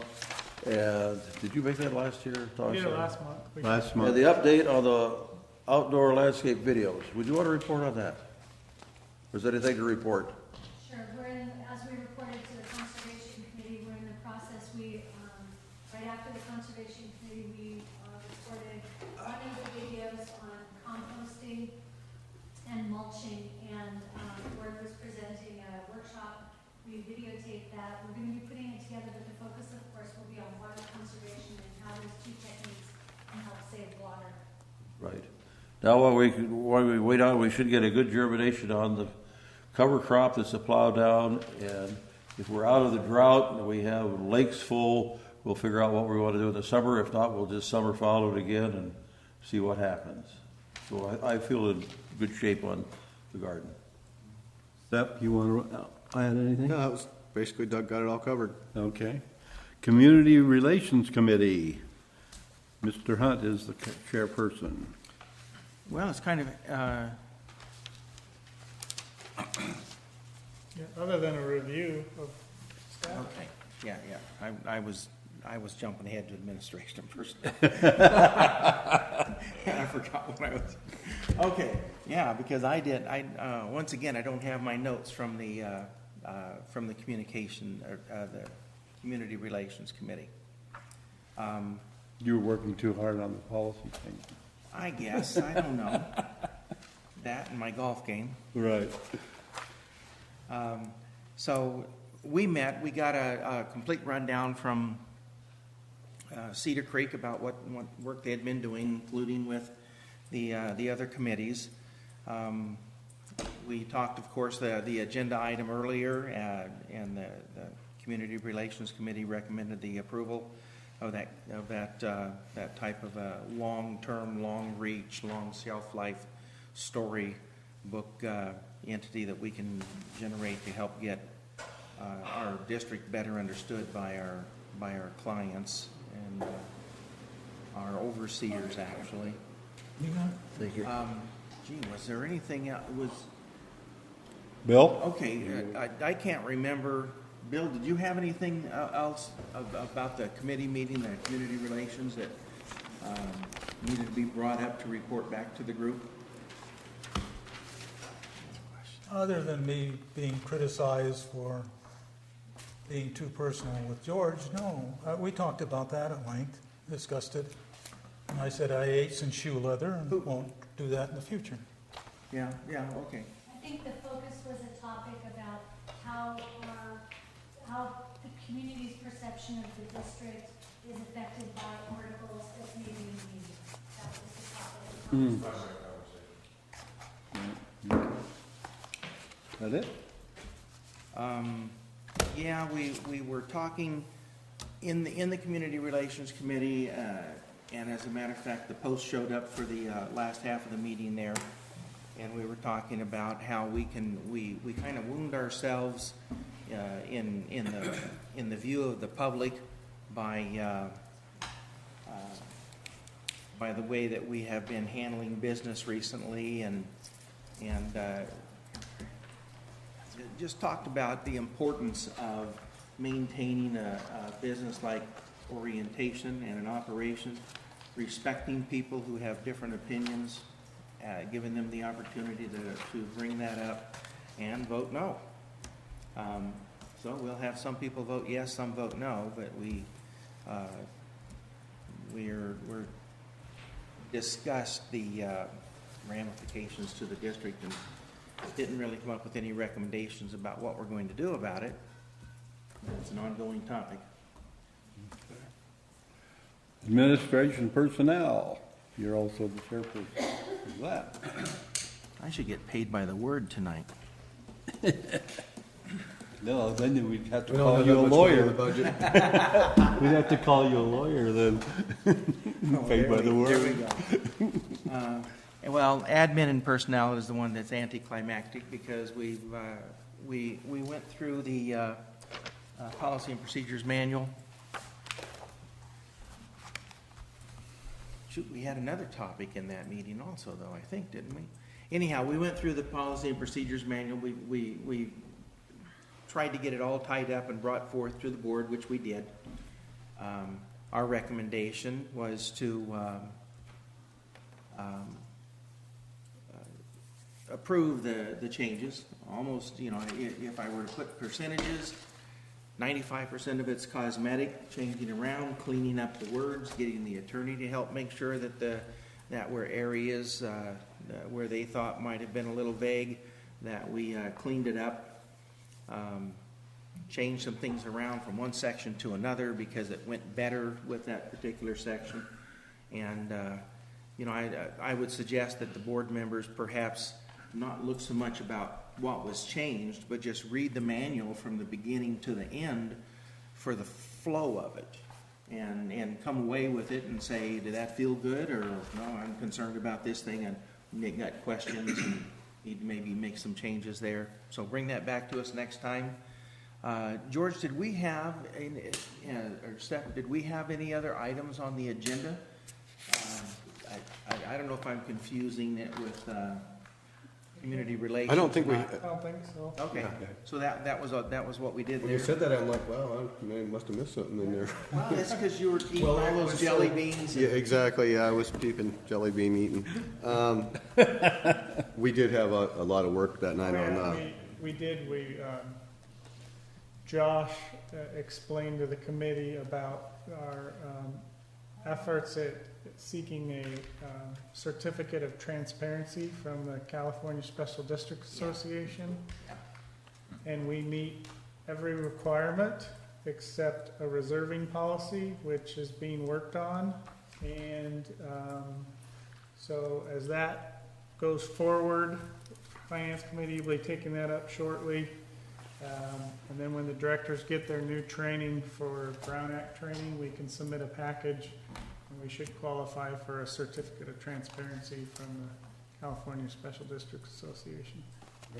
Yeah, there was a laundry list of things that, do you do this and this and this and this and this, and it was nice to see all of the things that we do. We really had more, we had more of them checked off than not. Oh, goodness, yeah, 90% of them or more. And the reserving policy has been on our plate for some time to get it put together, and so now when we finish that up, that will be the last major item that was there. And we'll be able to present ourselves to the is that a special districts recognition? Yes. And get that recognition and then probably display it for our public to see.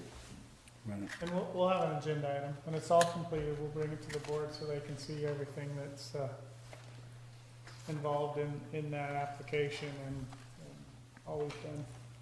Okay. Okay, next item is Director Hunt. Oh, my goodness. Thank God we're not paying you by the word. Right. California Special Districts Association Annual Conference Report. Okay, well, George did a good job in his reporting, which we haven't got to yet. Right.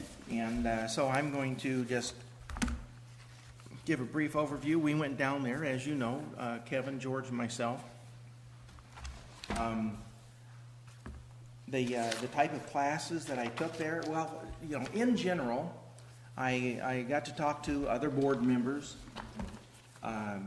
mostly board members, because it was the type of classes that I was taking, although a few general managers and some CFOs would be in some of those classes. I remember one of the last classes I went to, what was it in regard to? I think it was in regard to Rules of Order Made Easy. The instructor was really a comedian, and he started off his talk there, and he was really slanting his conversation toward general managers.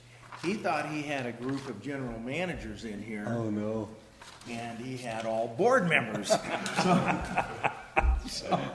He said a few caustic things about board members. And talked about how the general managers could, you know, use this angle to help control these guys. And the chair of the board and so on and so forth. And one guy was brave enough and raised his hand and says, "You do recognize that most everybody in this classroom are board members?" They wait till the end, or he says, oh, well, he just took it in stride. He was a very cheerful, bouncy guy. He says, okay, well, no problem. I'll just revise this slant a little bit, but it's all the same stuff. How to be a great decision maker was one of the best classes I took there. That was the first one on Monday. We also it was a 3-hour class. And then we followed that up on Monday with, in fact, all three of us took that, right? That's the only one we all took. Yeah, didn't see them after that, except for lunch or wherever we'd meet up. That night they had a 2-hour program there at the reception with the exhibitors and Talman and other people that George and Kevin know. Tuesday we had a nice keynote speaker. His name was Stephen Covey. It was a 2-hour program, leading at the speed of trust. And once again, it was about trust, ethics, leadership, all contributing to high performance. And what happens to your performance when there is a lack of trust?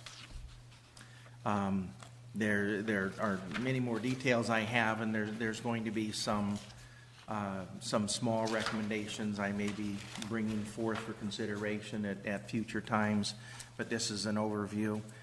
Next class I took was the Brown Act. Are you doing it the wrong way? You know, a lot of people misinterpret the Brown Act. Then I took a class of at-large voting and the rising tide of Voter Rights Act claims. this really didn't have anything to do with Paradise. Yeah.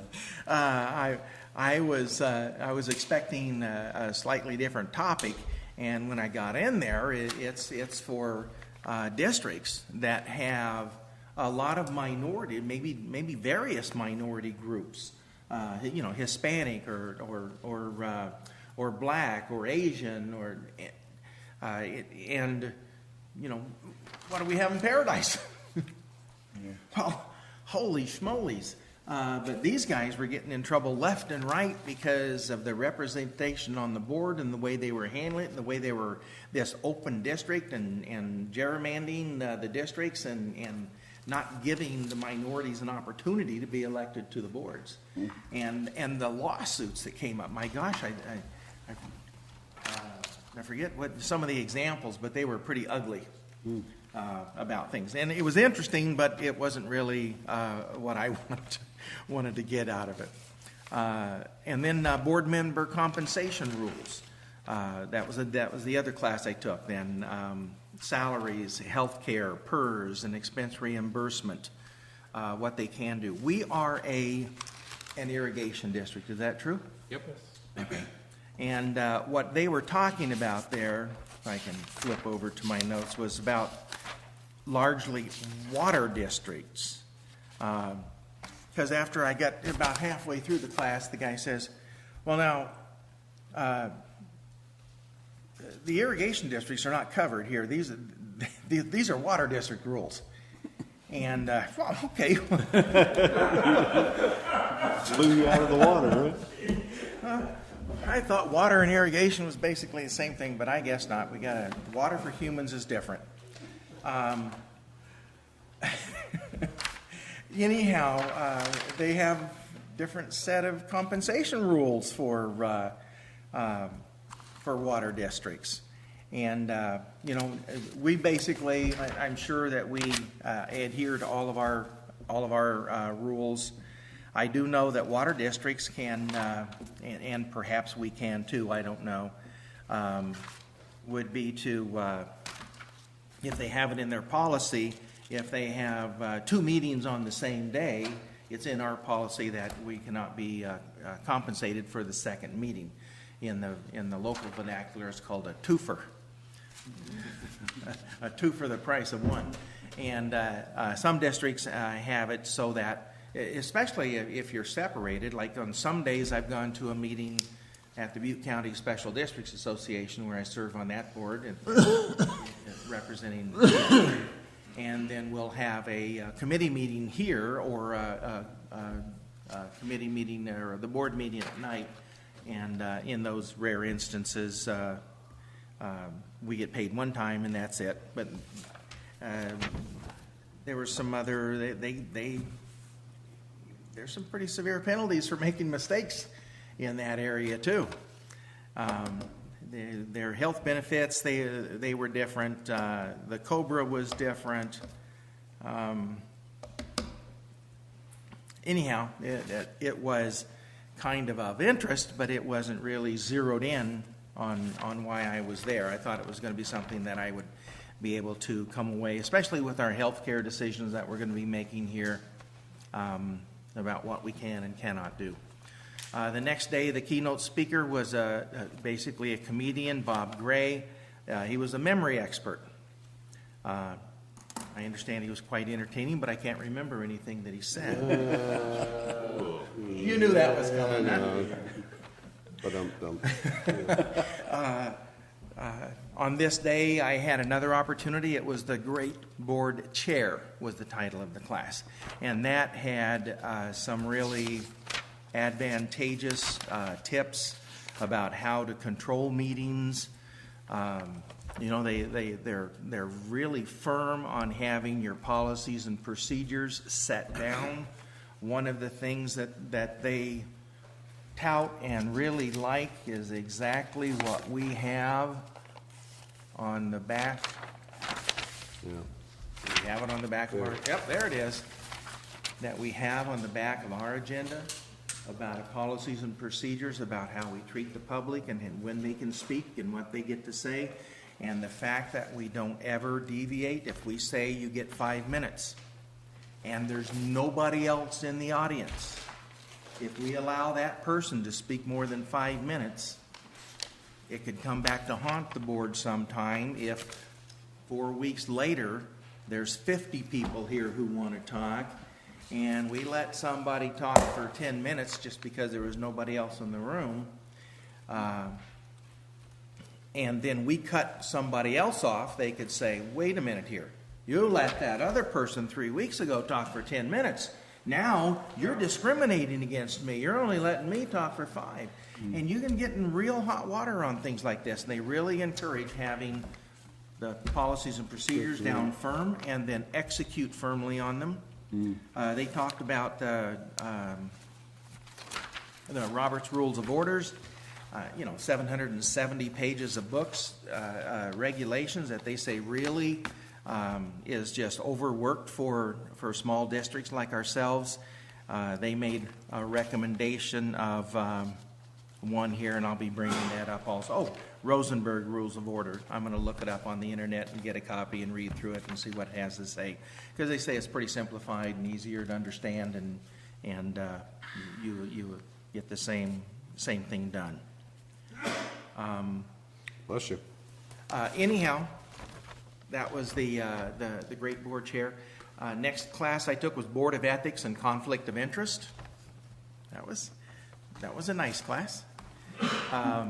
That evening we had a Taste of the City evening social and interacting events, once again visiting with other board members and people and amongst ourselves and talking business.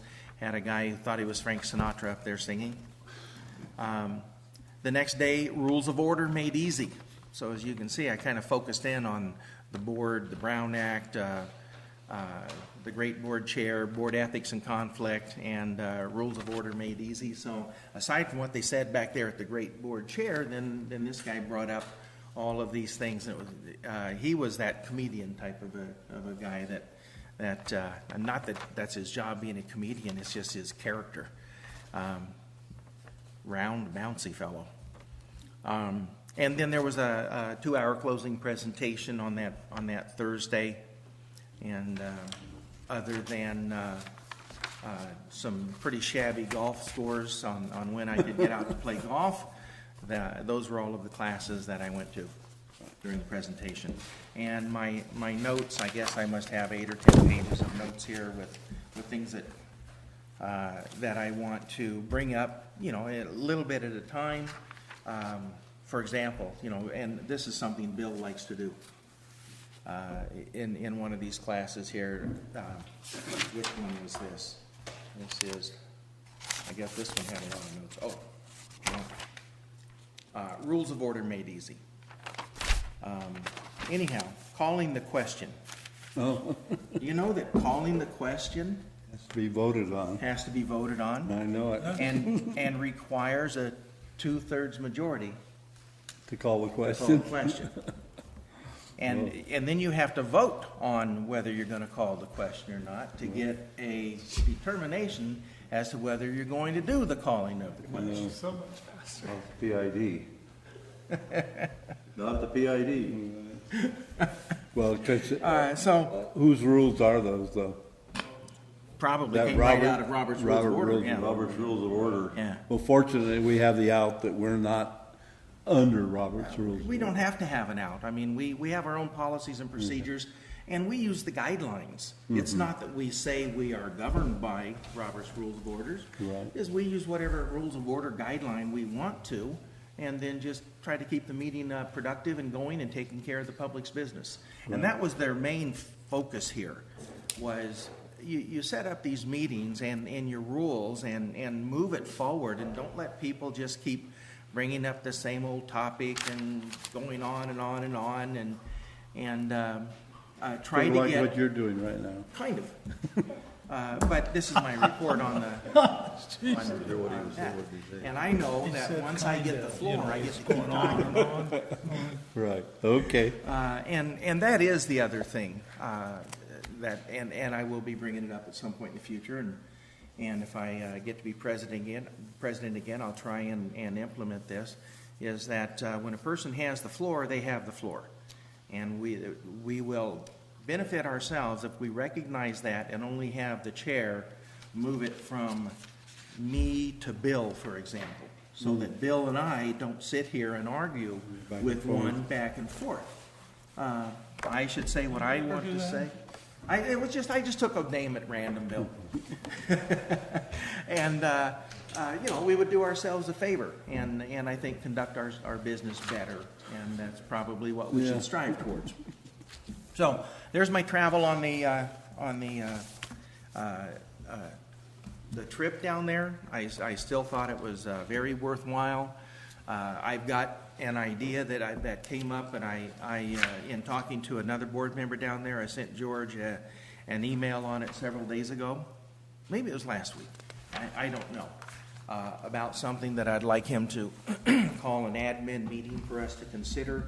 An idea that came up in discussions down at Palm Springs, and then other things that I'll be bringing forward. And when I do bring them forward, I'll make sure to give a little caveat and tell you where it came from, out of which class or what I'm bringing up. Okay. So thank you for that opportunity again to go to the convention. Right. Okay, it's not on the agenda, but, and George, I checked with George, and he says that a report doesn't have to be on the agenda.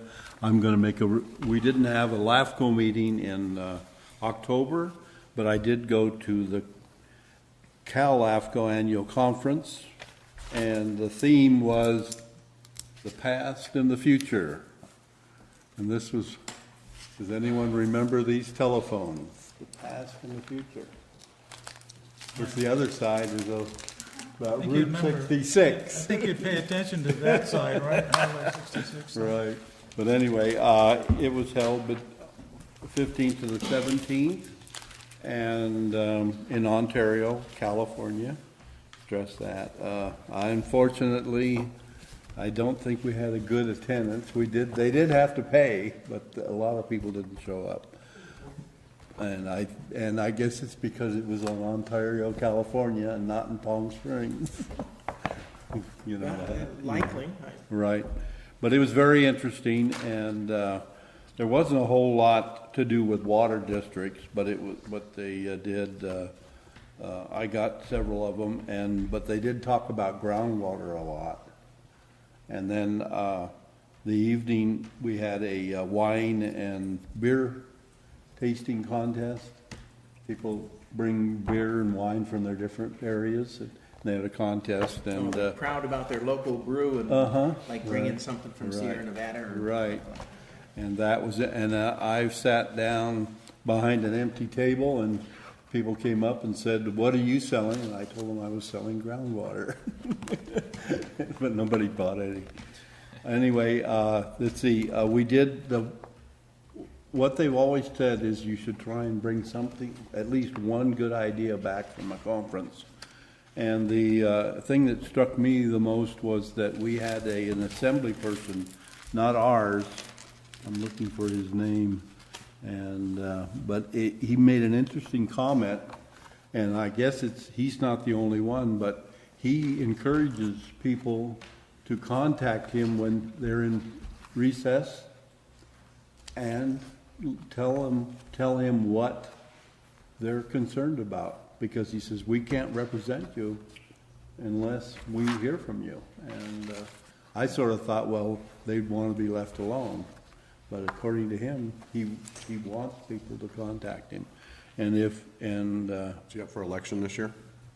I don't know if he was or not, but he did. It was funny because I was talking to one of my clients, and they said that they had been contacting ours, But the problem is so many of ours I haven't voted for, and if I have voted for you, I don't want to really bother you. That's been my philosophy, but it shouldn't be everyone's. And then we had our annual business meeting.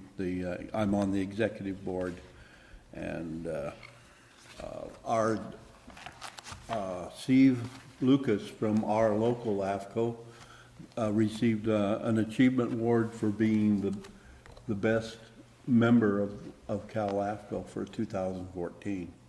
And then, of course, they told me that he should get a raise, you know, and I said, well, I'm just one member, I can't make those decisions. But anyway, it was a very interesting thing, and like I said, it was well worth it. And I will tell you that being self-employed, I lost a new customer, because I was on this trick. So it doesn't, you know, when you're self-employed, you take your time, you take a chance of losing business when you're self-employed. And it doesn't help you financially to go to these, but it does help you become informed, not educated. Okay, the next item on the agenda is the general manager's report. Thank you.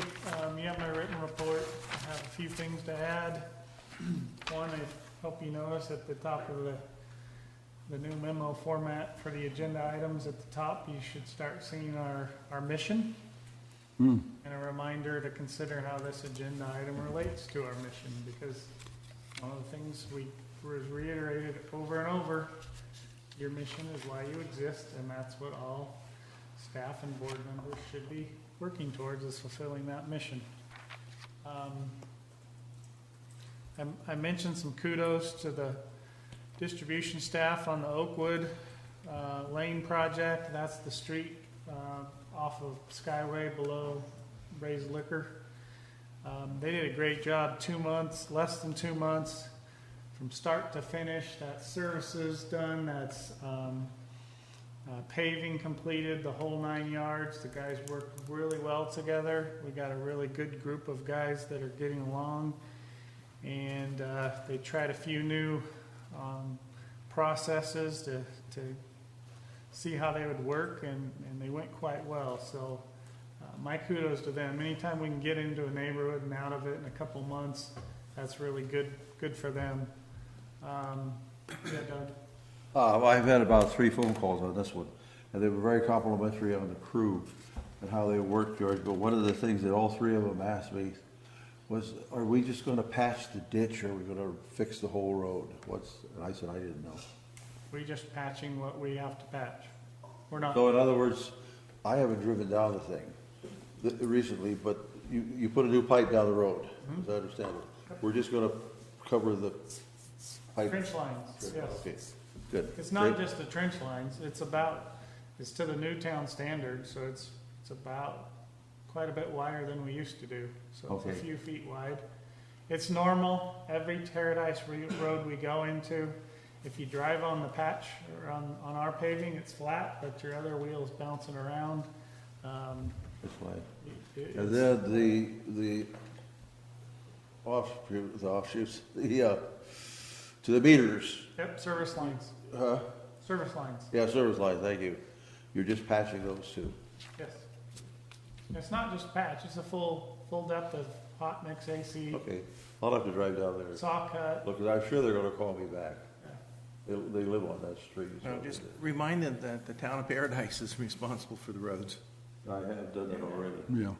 I liken it to skateboarding down a sidewalk, and it's nice and firm, but if you waver off onto the beach, you're going to get buried because it's soft. And that's what we're dealing with. A trench that was constructed to full depth of rock, compacted fully like a whole road should be, built like a road next to a dirt with a bunch of layers of chip seal on it. It's just hard to match that. The 3 of them that called me were very complimentary on the way the crew worked. Thank you. Okay.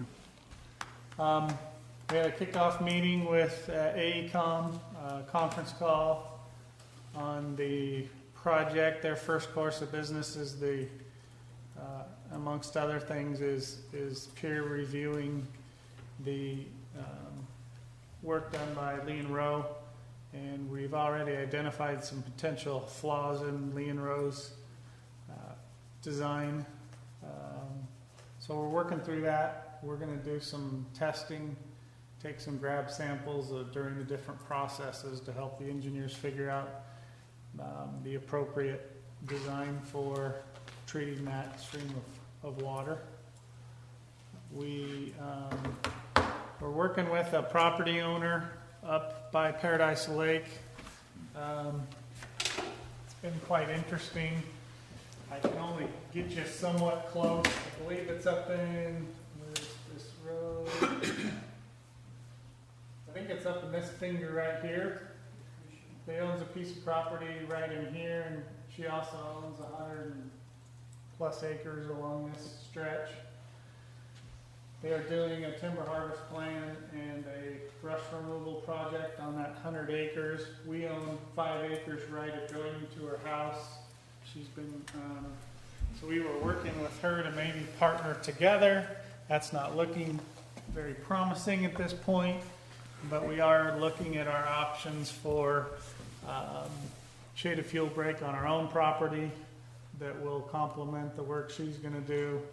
And you may see in November a potential proposal from their forester that did some looking on our property to potentially do what's called I'm probably butchering it, but it's something like a fire-safe harvest plan. So in addition to the shaded fuel break, you would remove some trees in the 12 to 22 inch range. Again, I'm not an expert on this, and we'll talk more about it when I bring that forward. But, you know, we really want to work with a neighbor that's interested in trying to get 100 acres right next to our watershed more healthy than it currently is. January 1st, the Social Security index was announced at 1.7%. So you'll remember that is our indicator now for all our employees, and their salary change January 1st will reflect the same as Social Security. 1.7% was the final number. What was that, 1.7? 1.7.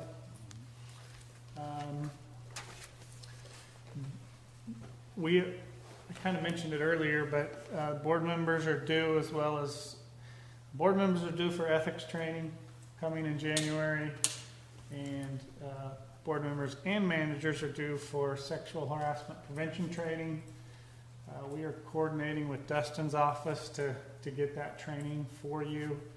So as January, if you have any dates in January that you don't like, let us know and we'll put a few option dates together.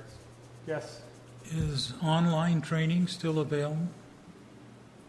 Can we still go on a computer and do the training for this? Ethics. Huh? For ethics. For ethics, okay. But not, That we did as an online here as a board, didn't we we've do done it that? both. Okay. We've done it both. And since we have the board together, that's, the idea is to have ethics training either morning, have lunch with management staff, and then all go into a sexual harassment prevention training after lunch. Gives you guys a chance to interact with senior staff as well. There's also a new requirement that I gave Dustin a heads up on, that sexual harassment prevention training now has to have some bullying type of prevention education in it as well. So we will be looking to get together and get that training done. Yeah, I know of another case that's going on right now, and this bullying is wild. You know, It's so pretty it's hot. something we really want to Big try hot to keep topic. from happening. Yep.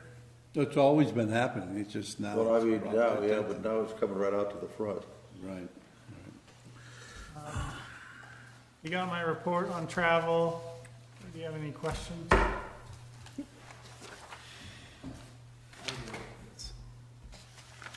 you have any idea why Oh, some? wait. Can I bring up one more point? So I Okay. wasn't done. The lease on the old florist shop that the law firm is in is up in March. They are not going to renew their lease. We're beginning to actively look for a new tenant.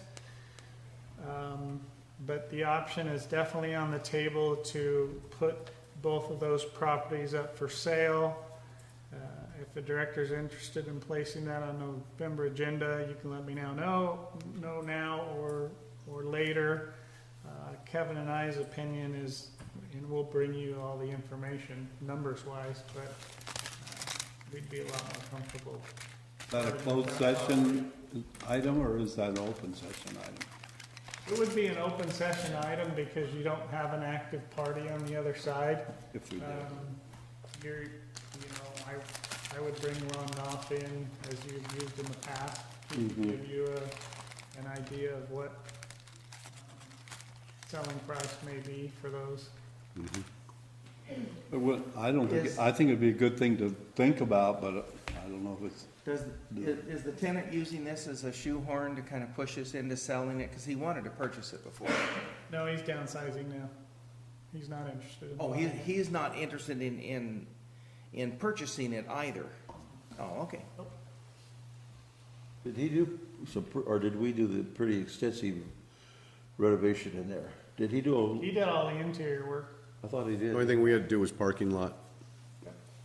We did the parking lot, and keep in mind, if we, he was able to accommodate it in its present form, any other potential lessee, we have an issue on the interior with ADA access. So our likely solution to that is putting a ADA parking space, an entrance on the this side of the building, because there is an entrance door there that gets to the main floor. But Is that because of a step down, step up type situation that in would go there? straight in, as opposed to where it is now, there's a step down. It's a problem. Isn't there some kind of ramp inside? Didn't there used to be some kind of ramp? Nope, we talked about building a ramp to accommodate. That's right, it just comes in and then Type of- that step, The steps. kind of two different directions. He didn't need it. Yeah. Okay, any questions of the manager? Do you have any idea why September's water saving reduction dropped like in half of August? I think it's because percentages, isn't it? Didn't we use less water in September, or more? Well, our total water usage was down some, but I don't have a strong explanation for that. Is it because we were down, is that compared to last year? Yes. Yeah. So was maybe our water usage in September less than, I didn't cross-reference it with Jim's data. When I looked at that, that's can you what I crunch those figured. numbers tonight and get back to me, please? That was kind of my inkling, is that last September, we had less water usage. So it relates to this year, we had less savings. Could be. Yeah. Okay, go on to the legal report. A I verbal. wanted to ask some questions Oh, I thought you were done. of the reports back here. Oh, okay. There's a thinker I right assume there. are part of the manager's report, the water Looks treatment like it plant now. and all that. Oh, no, that's the staff report. That's a staff report, that'll come back. Staff report. Okay, different. I'll wait It till was a little then. less, Okay. smidgen, huh? Okay. Shouldn't really relate to that much. Okay, the test claim, things are sure heating up in that proceeding. We filed our comments to the draft staff decision on the 17th, actually the 16th, day early. We got 2 friendly comments so far, one from actually Cal Special Districts, the same organization that put on that conference. Very supportive, legal brief. Northern California Water Association also filed not so much a legal brief, more of a policy kind of statement of support. I'm working with the Association of California Water Agencies. I actually appeared before their Legal Affairs Committee asking that they support the test claim. They agreed. There was a pretty substantial yes vote, only one no vote. San Diego, the General Counsel for San Diego Water Authority was a no vote. And I think there's some political reasons for that. But the rest of the committee sought fit to support the test claim and I'm now working with Aqua to work on the comments. Bill? What exactly is a test claim? I've forgotten. Remember the water conservation legislation? No. 20% by 2020. That's going to cost the district a lot of money to achieve that type of savings. And so things like pipeline replacement, education, possibly subsidize some, appliance, toilet type retrofits. So multiple efforts to achieve conservation. Yeah. I thought we already met the 20%. We did in 2011, 2012. But that, whenever it was highly dependent on the hydrology. In a wet year, you probably are going to accomplish that 20% savings, but I would venture a guess that in 2013 and this year, you're not. So With all the lack of consumption we have this year, we must have reduced our consumption more than 20% this year. yeah, I don't know. Do you know? Our Happen to 20 know? by 2020 goal? Yeah. Oh, yeah, we would have met it this year. Yeah. Okay. So in any event, it is dependent on hydrology. So some years we may make it easily, other years we may not. So the test claim is a process where you file what is effectively a lawsuit asking for state reimbursement for the costs of a new mandate. And it's actually a constitutional provision that says anytime the state mandates a new level of service or a new program on local agencies, that the state has to provide a source of money to implement it. And for a number of years, the exceptions to that rule it made it so local agencies actually were ineligible for reimbursement. One of the exceptions, for example, are if the local agency has the ability to pass on the cost of the mandate onto their customers, then the state doesn't have to provide reimbursement. In 1996, Proposition 218 was passed, and this is a central legal issue in the case. What is the effect of Proposition 218? My view of it is Proposition 218 gives the customers the authority to approve or disapprove of fee increases.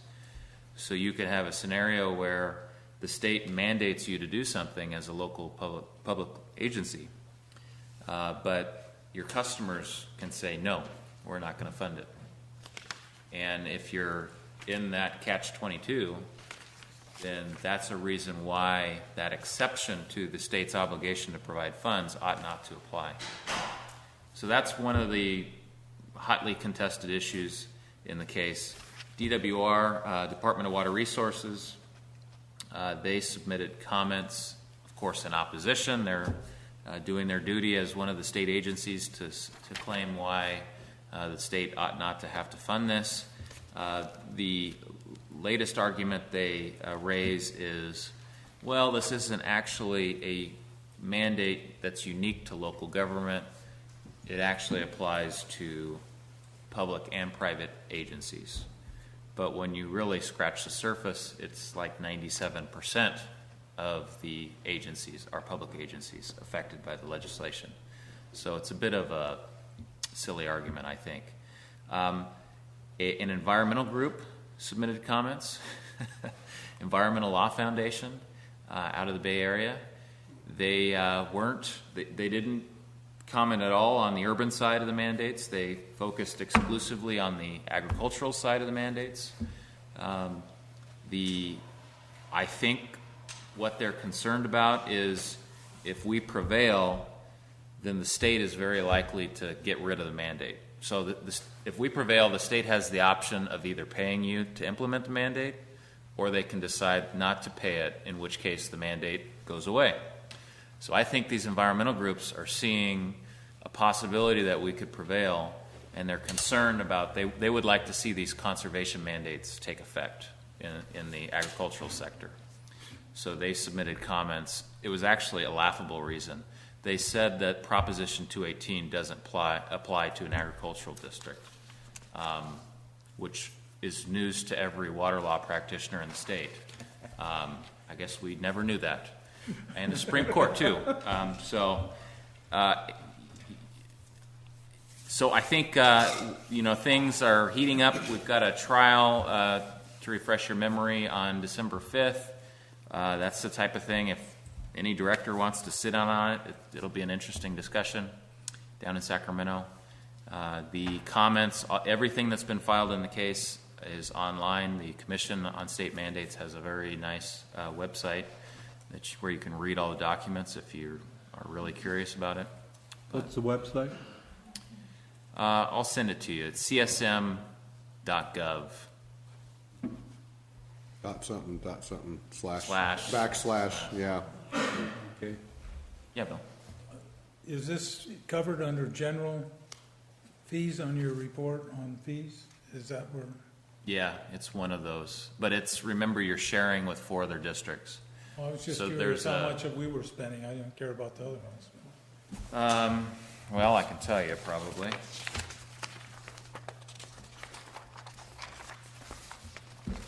My bookkeeper usually does a $2,730.29 each. That's for the month of September, which that was a big work month, and this next one is going to be a big work month too, and it's going to taper off until December.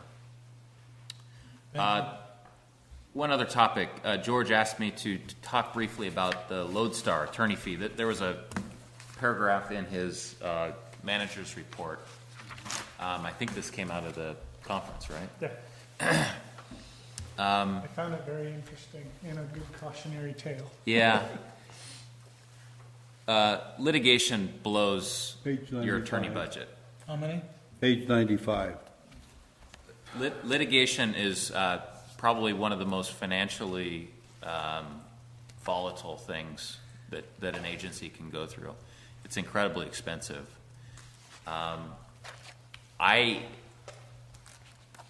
You may have sensed this from some of the contracts you've seen me comment upon in the past, but very, very rarely will I ever have an attorney fee clause in a contract. I do that because you're a public agency. I think when you get into a courtroom before a judge or a jury, the deck is somewhat stacked against you as a public agency. It's very easy for the judge or the jury to say the public agency could have done more. There's sometimes a bias against government in our area. So, I just don't think attorney fee provisions, I also think attorneys nowadays use them as a business opportunity, thinking I could spend a lot of time, generate a lot of hours, and maybe win 1 out of 10 issues in a case, and I'll recover. So I strike them out of a lot of contracts. That said, there are certain types of claims where the state has just said there's attorney's fees available, CEQA, for example, or certain types of employment cases. You can't, unfortunately, those aren't the types of things where you can strike them out of a contract. They're just there. It's a matter of law. And in those types of cases, there's, if at the end of the case the other side prevails, and it could be a partial win, on one discrete issue, the opposing side could be entitled to attorney's fees. And how the judge is going to determine attorney's fees is known as the Lodestar method. Basically, it's a multi-factor test. The 2 biggest factors are time spent and hourly rate. But then the judge will consider things like, well, how good was the service provided? Is there a benefit to the public? What are the fees of other attorneys? Was it taken contingency? Was it taken partially contingency? Did they have to go to the Bay Area versus getting a local attorney? The judge will consider all these things, and then Lodestar says at the end of that analysis they spit out a multiplier. And that multiplier could be above or below 1, so it could go up or go down, right? And in George's example, it went down, didn't it? No, But it was 1.5. 1.5? Okay. That went up. Yeah. You know, don't ever forget that judges also are attorneys. There's a little bit of self-interest there, probably. No.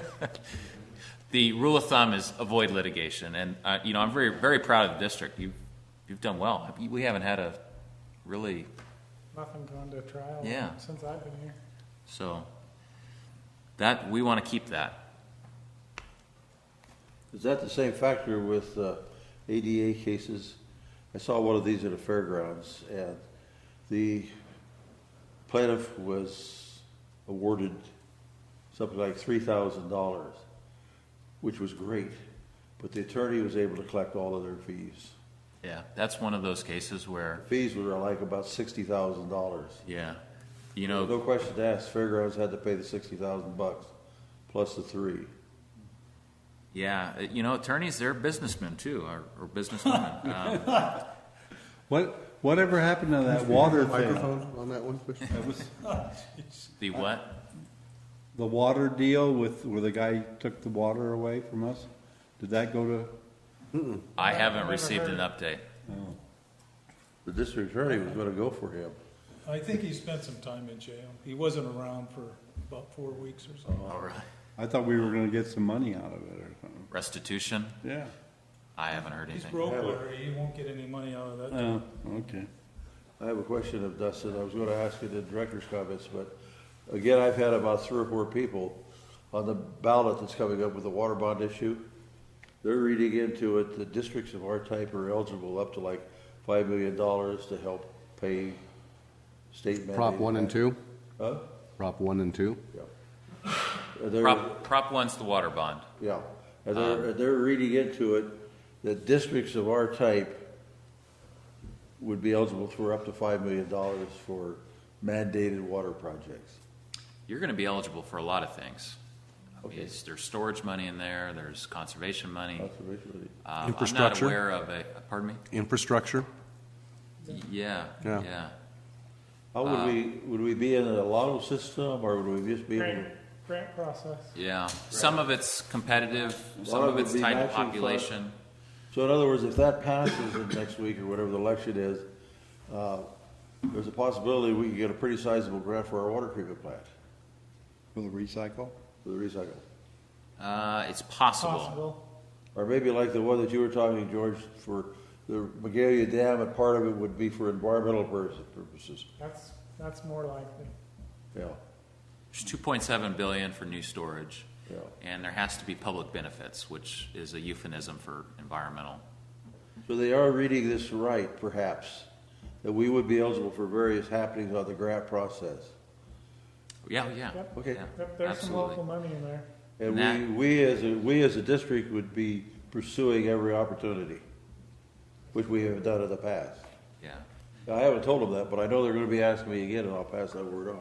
And that, remember that bond, one of the hotly controversial issues is the BDCP, Bay Delta Conservation Plan, the tunnels, Delta tunnels, peripheral tunnels. There's no money that's specifically set out in the bond. For There's that. No money for No money that. for the tunnels. For the So tunnel. it's Delta So neutral. basically, they're done. No, No. if they want No. public financing of that, then they're going to have to do some other public Yeah, bond. okay, yeah. It won't be this bond. But for this time around, they would not be able to put any money in that, out of this Correct. bond issue. Yeah. Okay, good. They have a lot of signs on 5 about the tunnel. I think it's going to pass. It's looking pretty good. All the polling numbers I've seen. You might see like Aqua supporting 1 and 2, both Prop 1 and 2.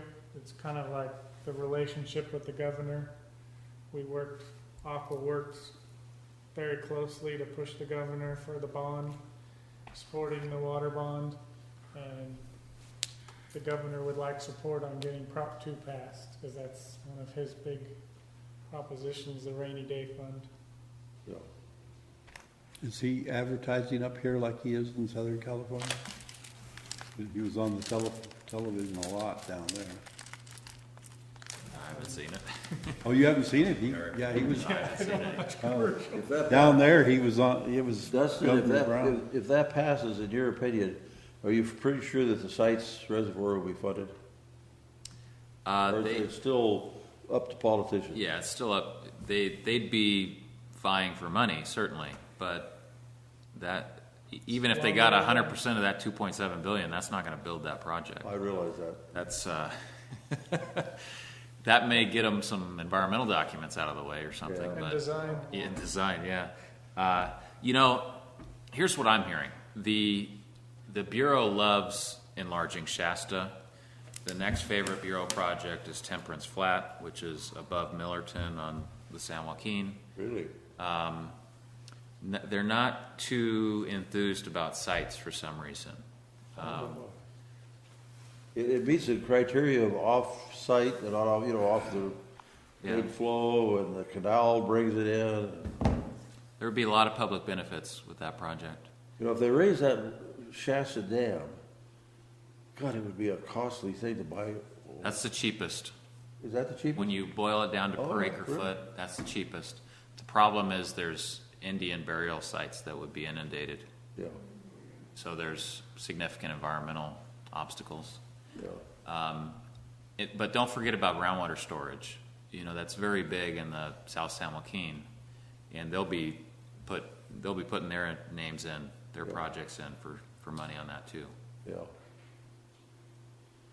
At Cal AFCO, they talked about imported water. I thought they were bringing it from some other state of Mexico. Here, they're bringing it from Northern California. Right. They call it imported water down there.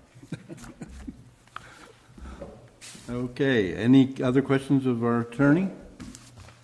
Okay, we'll go on to staff and billing reports. Anything? Yeah, I know. Did you want to say anything about it, George? No? Okay, questions of directors? Bill? Let's see what I got here.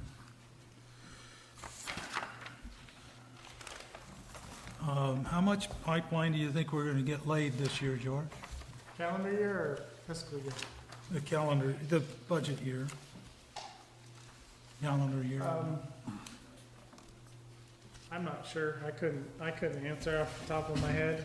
If we have a dry winter, we'll get quite a bit done, unfortunately. Yeah. Yeah, most of the footage has come just the last 3 months. That's when we started pipeline again. We were working on the courtyard up to that point. Right.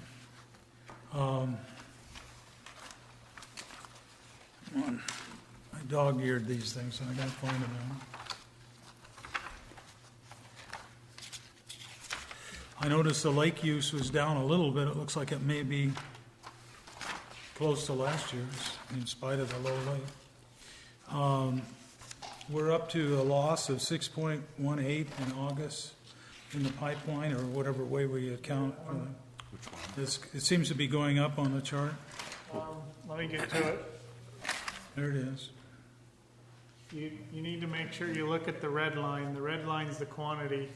The blue line's the percentage. The percentage is going to increase because our usage was down 25% or 24% on average for the last 5 months. Okay. So the red line is increasing, but not at the rate the percentages. On page 173, I think there's a mistake here. You have August of 12, August of 13, but no line for August of 14. Nope, got missed. Somehow you missed it, Kevin. I'll have Laura look at that. The other page across from it shows us how much we've gone down, and if I read the figures right on the third line, consumption billed, we're down 93,000 on Route 150. Well, they're both Route 150. And then 74,000, almost 75,000 on the other. Is that the right interpretation of it? Mm-hmm.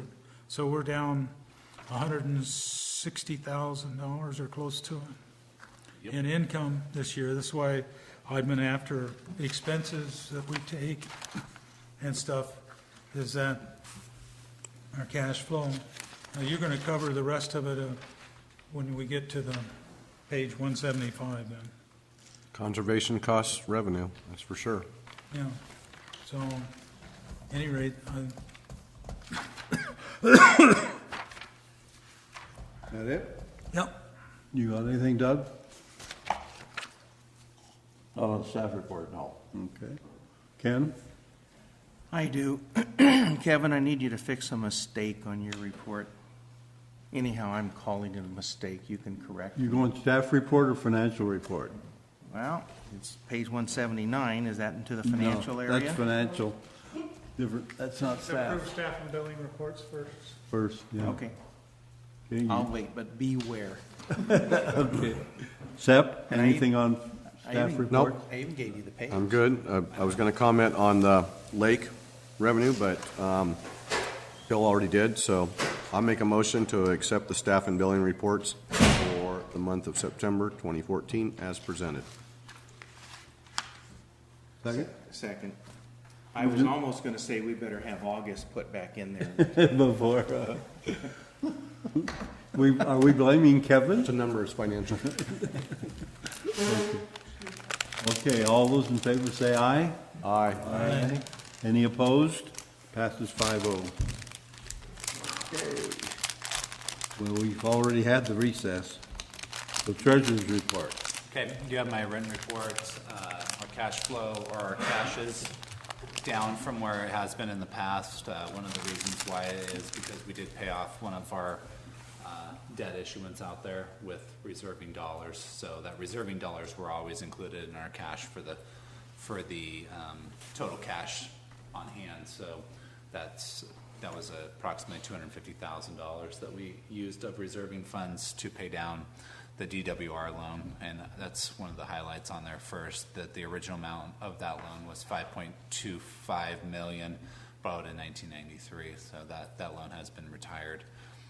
We also retired, if I remind you that we did retire the 2001 or 2011 refinance that we did a couple years ago, but that was again a large debt that we issued back in 2001 was $9 million. So we've retired quite a few large debts. Is that treatment plant? Yeah, that was treatment. That was a combination of a lot, but a lot of it was treatment plant. We are right now. We are in the process of evaluating rates. One thing is that we, as a district, are going to meet with the state on November 6th to go over the state revolving fund loan that we're looking to acquire for the processed water recycle. One of the questions that we're looking at is how much proof we need to pledge revenues. Obviously, we're going to have to go out for a rate increase to receive debt because we have to pledge revenues of that debt.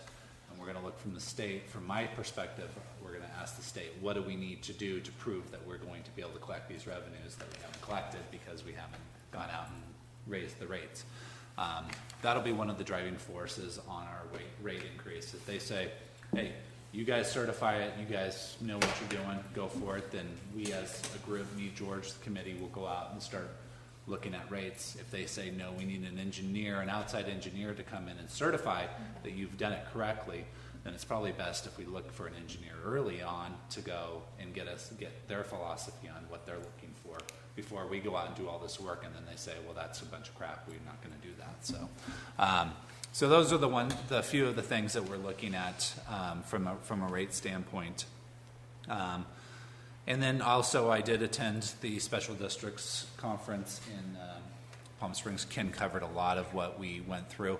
One of the big things that I went to a class on was prevailing wage, and the state has completely changed the prevailing wage requirements for any type of government agency to do any type of public works, and they've made it a lot more difficult for us to do any type of public works. Before, I believe there was a criteria that you had to reach was $30,000. No, was it $30,000? It's 1,000. It was 1,000. It was 1,000, but for reporting. Well, it was 30,000 before the state. Yeah, before the state before you had to report to the state. Yeah. They now have brought it down to $1,000. So the requirements now are that, and there's no longer a exemption for sole proprietors. So sole proprietor now must register with the state. They also, and to register with the state, you actually have to go to a state website, register, and pay $300 to the state. If you're not registered with the state by March of 2015, then you are not eligible to do public works contracts over $1,000. They then must submit their payroll to the state for certification. And if they don't, there is penalties that can be assessed to them, which I believe was $200 per day per individual that's not getting prevailing wage. So in other words, projects like the warehouse Not gonna work anymore. won't work anymore. We would have to pay prevailing wage no matter who we had doing it, even our own employees. Yep. And one of our examples, Thank goodness it's done. And it doesn't matter. It doesn't matter if the person's doing. It's based on contract. So if a person, a good example is a person that does weed abatement, and he comes out every quarter, and every time he comes out, it's $400. But if you add up all the quarters, it's over $1,000. Now you're in prevailing wage terms. Then he must now go out and register with the state, and it has to be in our bids that they must be registered, and then we have the obligation to make sure that they are registered with the state and paying prevailing wage. The other question I was going to ask, would that hold true on our pipeline, if we put in brand new pipelines? Would that hold true on that? We go out to bid? Yeah. Oh, yes, it always has. Yeah, we don't go out to bid if we do it with in-house crew. No, because they're employees. They're employees, okay, good. What Kevin's referring to is when you hire one contractor, a sheetrock contractor to go, you can't do that anymore. You have to pay that person prevailing wages. He's got to pay himself prevailing wage. What about janitorial? Janitorial is an exception. Oh, That is one exception. But a landscaper, not an exception. exception, huh? Yeah. So that was good. One of the things too that is more not inside the classroom but outside the classroom at a lot of these conferences is meeting some of the vendors there and making relationships with some of the vendors, because I do feel like the relationships that have been created through some of these conferences and meeting these vendors has saved the district a tremendous amount of money, not only in fees that maybe were less or work that was done at a lesser cost, but it's being at the forefront of understanding of what other districts are doing out there and what they're doing for other districts. I know that just conversations with our bond counsel or our bond advisor, we've come up with ways of refinancing loans, of trying to get new and creative financing out there, but also he's also out there looking at what other people are doing for investments. And maybe there's an investment opportunity that we could get from him, that he's doing a deal for somebody else that maybe we can actually be the investor on some of that deals. So I think that there's huge advantages to creating relationships, but also getting the education. And I would encourage at least one director every year to attend this CSDA conference. I think it's extremely valuable to the district from many standpoints. And so there was a lot of districts there that's what they have, is they have board members, and it's a different board member going to these conferences every year to gain this knowledge and these relationships. And I put on there what my future training is coming up into the future, and so that everybody's up to speed on what I'm looking to do. And I will answer Ken's question on my air. On your air? Did you find it? I didn't even look yet. It's the upper right-hand corner, the second column, in. Page 178? Or no, 179? What page? 179. 179? It says budget amount remaining. Uh-huh. Those numbers are way You're right. wrong. Yeah. How did that happen? Because I look at all the rest of them down there in that column. I know. I forgot to update that column. That's all it is. Right now what it's doing is it's taking this minus, no. Well, in the first one, it took It's the taking budget. this one minus the old budget that I hid. Oh. And you'll like to fix The that other for ones us, are right? right, though. These are right. The bottom ones are right. Bottom's Not- right. I know. Just not the operationals, huh? That's, you got me on that one. Okay, and the other Whatever thing happened with here is Lotus? on the next page, 180, you see this process water recycle? You got a total project column there, and you say it's $315,006. Maybe it's time to change that number, because over here, you got the expenditures of $85,000, $104,000. The cumulative total so far year-to-date is $219,000, and we're expecting to spend $500,000 this year. So how can we be spending $719,000 if the total project cost is going to be $315,000? That's a good catch, too. I'll have to look at that. So I don't know why that 315 came up I there. don't know where the 315 came from, but the 500 was gonna be updated when the board, 'cause when the budget came out, we didn't have a comms number or any company. anyhow, number. I don't know why it caught my eye, but it did. That's a good catch, too. Yeah. I think, there's Along with what Ken was saying, AE.com is basically $1,038,000. So that, instead of being 500, that should be $1 million. That basically is gonna take all of the capacity fees, well, $1 million out of it. Correct. Leaves with 500,000 left over, whatever it is. That's right. It's on your front page. Yep. the other thing, Kevin, and this is just kind of a weird thing that's happened. I was wondering if maybe you could just look through and clean it up. On your graphs, you have these tall graphs that go like that. Okay, in fact, on that page, if you'll look at it, you've got the current year on the left-hand side of each one of those groups of months. But if you go to the other pages, like 174, 173, On the right. 166, they're on the right. So I just think that, That's the Laura. left is getting way too much coverage, Those are Laura. but, I don't think Those this are is- generated by Laura, and these are generated by Kevin. One does it on the left, so the other one's does on it the on the left right. and one's on the right. I think what Ken's requesting here, can we get a graph standard? Next time we what can I'll do use. is I'll Should put, we I'll put put that in the the, policy? I'll put it right in the middle. I want a policy for a graph standard. Most current year will be displayed on the right.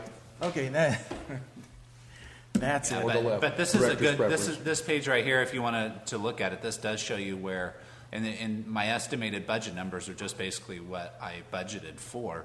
But if we meet our budgeted goals for each month of consumption revenue, you can see where we'll end up by the end of the year. And there is some significant decrease in water consumption revenue on that.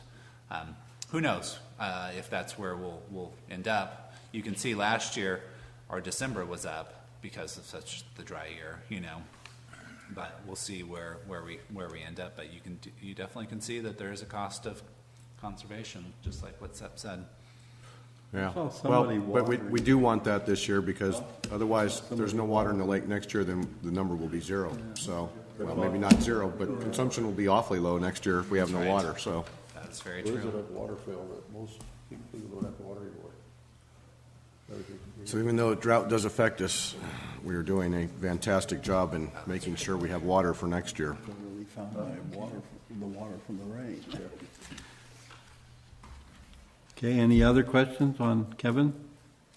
No, that's it. I'll make a motion to accept the treasurer's report as given. I have one. I'll second it. Okay, good. Well, before we vote. Okay, been moved and seconded. Any public input? Any director's comments? We generally have about $500,000 left over.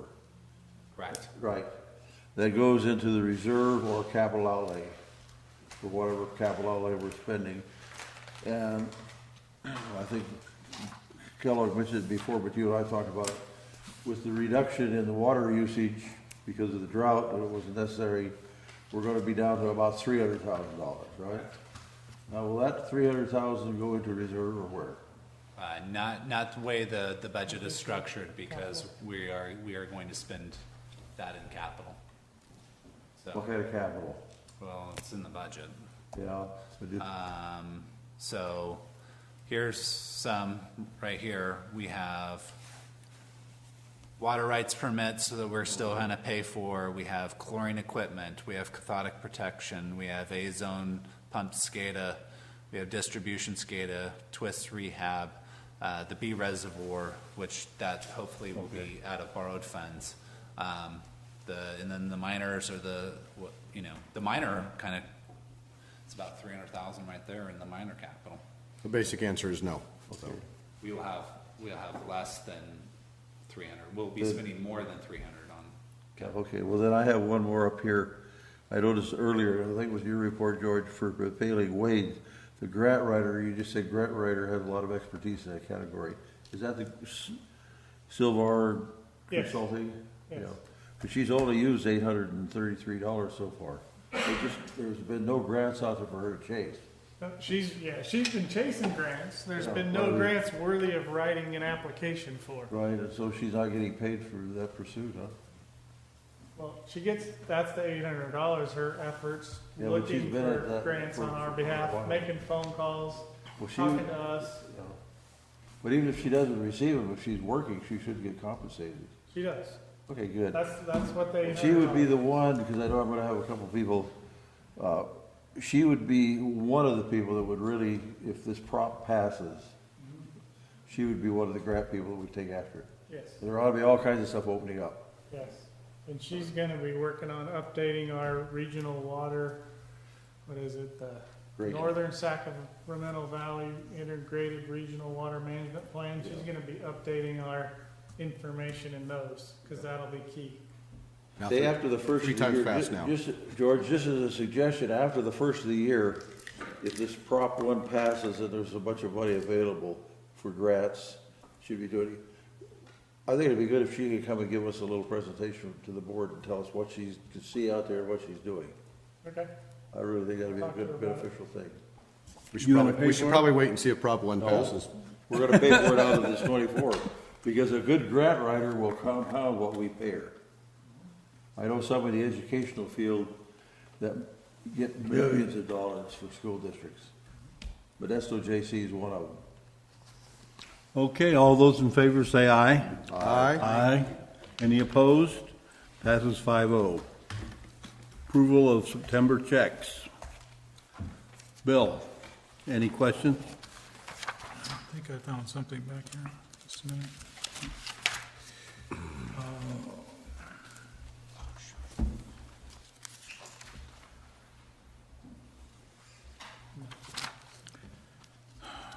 On page 188, vendor Cedar Creek Publishing. Whoa, What, is there a $10,000 budget thing? You've got a $10,000 in parentheses. 10,000 envelopes. Oh, 10,000 envelopes. they weren't $1 apiece. For $1,400. What page you on?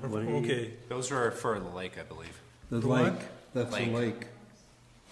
oh, for the lake, okay. Uh-huh.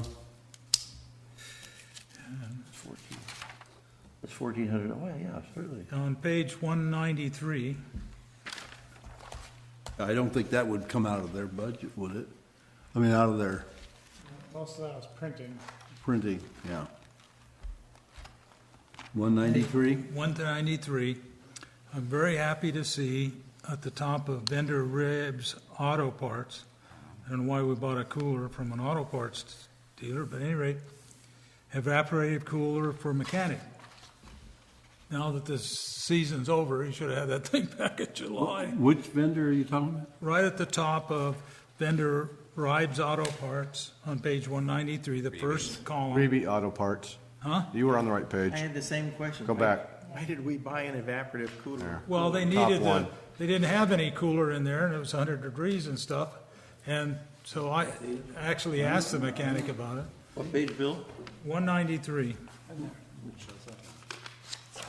I'm just happy to see he's got a cooler, but it's pretty late in the season to be buying it. But at any rate, I'm happy to see he got it. Well, it was pretty warm when they bought it, actually, so. Looks like a pretty expensive evaporative cooler, too. I'll bet you that's one on wheels that you can roll around. I don't see it. It's at the top of Right the under column, right Reeves there. Auto Parts. Yeah, they've had those on display in front, I buy parts. Oh, from there. okay, oh, here. They've had those on display in front of the store. Okay, And, they're very good. okay. I was looking at the top of the page. You said, Yeah. We don't have any more, Larry, that's all. okay. Doug? You know, in withholding and Page. Medicare and all of that, on page 191, we funnel back in through the employees and all that, $81,400. And then if you go through different places here, you know, on a monthly basis, we put a lot of money back in the economy. We really do. Oh, yeah, and it's got to be significant for the town, and it'd be interesting to know what this half a cent sales tax is going to do, like at Reeby's and all these other places. It's going to add right up for us. But there's nothing we can do about it. I realize that, but, you know, so. How many people do we deal with in town? Well, Reeby's and a whole bunch of these people around here. Northern, that we pay taxes to. Well, anyway. The hardware store, Ace. Yeah. I'm trying to make this as a compliment that we're feeding back a lot of money into the economy in various forms. I heard that it's not gonna pass. Well, whatever. Let's not debate that. Right, exactly. No, we can't debate that. I was making a comment. Okay, Call for Here the you go. question. Give me the gavel. Call for the question. okay, any questions about the, Second. No, I'm fine. Okay. Thank you, Mr. President. Ken? Yeah, yes, I do. Page 188. Oh.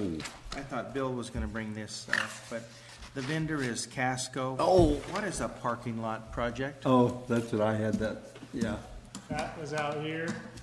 They resealed this parking lot and did all the striping for this parking lot and the parking lot Oh. up above. Okay, usually it's identified as the Corp Yard or something like that. Well, it was Well, it's both. kind of both, because it was redoing this and striping up there. Okay, page 191. Schlag, the vendor is Meeks, and this is an expensive lock. A Schlag Mortise style style lock. lock for a something. Yes. Mortis. $585 What kind of lock is that we need? on the gate? All the employees were using this very expensive door to come in and out of the office, tracking through the carpet, etc. So on that back door, we made that the employee entrance. And we put in a key code lock. So That's that what it is. they're not wearing out we're going in and out all day long. People are going in and out, and we're going to wear out that tumbler, etc. So we got one lock, keypad. They punch in their code. Then you can open the door. Oh, okay. That's the No type of no lock. tumbler, no nothing, no. It's very nice. Great. No, whatever they From call the my keymaster guy standpoint, I don't know about coming yours. out and working on it. Okay. On page 192, perhaps you have an explanation for the PG&E bill down there. For 6344 Clark Road, the gas bill was $21.35. But for the next door neighbor, our building again, 6332 Clark Road, we spent $5,000 in gas in this time of year. What in the world? It's on page 193. That's us right here, right? PG&E. Yeah. Maybe we should have Is a our lot of cooler- the gas bill. Clark Road, Which one is 6332? This one or that one? it's this one. Okay. Do you guys have the gas heaters The going? heater on, Do we have a gas-powered What? cooler? the gas heater was on. For $5,000? Maybe those are flipped. Maybe that's the electric. Yeah, that would be more likely that it's not $17 worth of electric and $5,000 worth of gas. Well, it's electric. More likely what it is, That's Ken. good observation. Miscoded. Dyslexia. Yeah, It's gotta be. electric, not Look who gas. knows the answer to his own question. Yes, he has. Well, sometimes the electrical, Just set this up. Yeah, I know, so yeah, look who knows the answer already. sometimes the electrical bill across the street is pushing $4,000 to $5,000. Yeah. Yeah. My last question is on the last page, 196, the last vendor, those two items. A stealth radio, what's a stealth radio? That's our new, it's our new automated meter reading vendor. So instead of Fireflies, they call them stealth radios. But a lid lock for a stealth radio? Oh, so a stealth radio is not a radio. It's the Firefly deal, it's the little transmitter? Yep. And these are locks for them, lid locks for them? Right. Okay. We had to get new lid locks because they sit a little differently than Fireflies do. So we Okay. just had to buy some lid locks for them so we could install the new type of Firefly, which is now called a Onto the, stealth radio. But just below it, you got this thing that says meter Firefly. You know that she put Firefly on there because she's so used to putting Firefly on there, but it's really a stealth radio. Okay, Yep. that's all I have. Yeah. Okay, Sep, Ken got mine. you got them all? Everybody got one. The one I thought I really had picked out. You had it, and he had it. Okay, well, I got Sneakies, I it. They thought. missed a few of mine. Yeah, you'll ask a question about a $29 charge. You just asked one about a $21 charge, or $26 charge. Page 189. I was noticing that they were naming our trucks, Haas. Yeah, but it's too, The truck's not named Haas. I know. It should be It's actually Hess, misspelled, it's the Hoos filter. the Hoots Builder. I thought they were naming our trucks after Bonanza. We've got Little Joe Haas.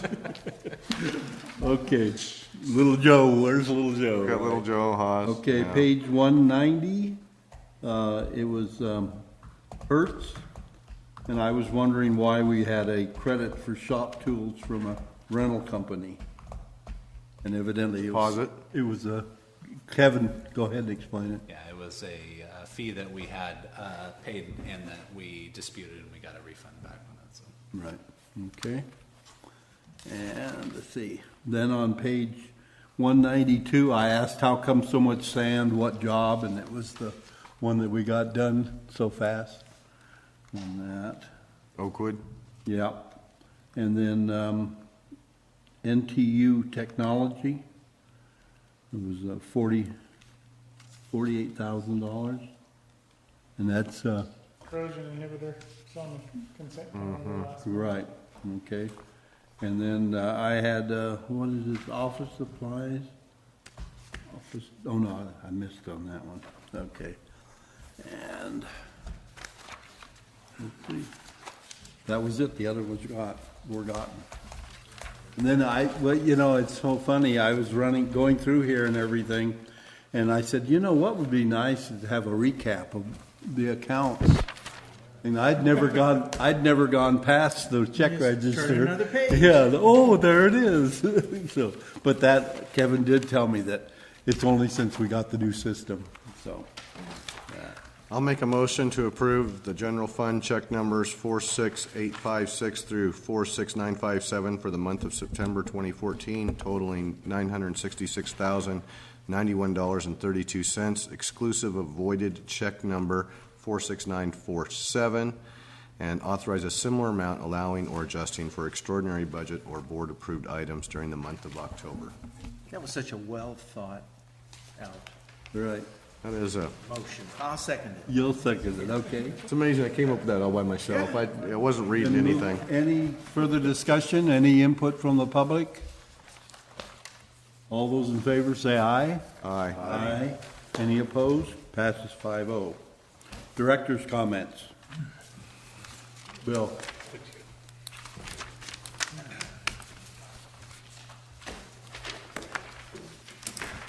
I guess I don't have any tonight. I was trying to think, but I don't. None? Okay.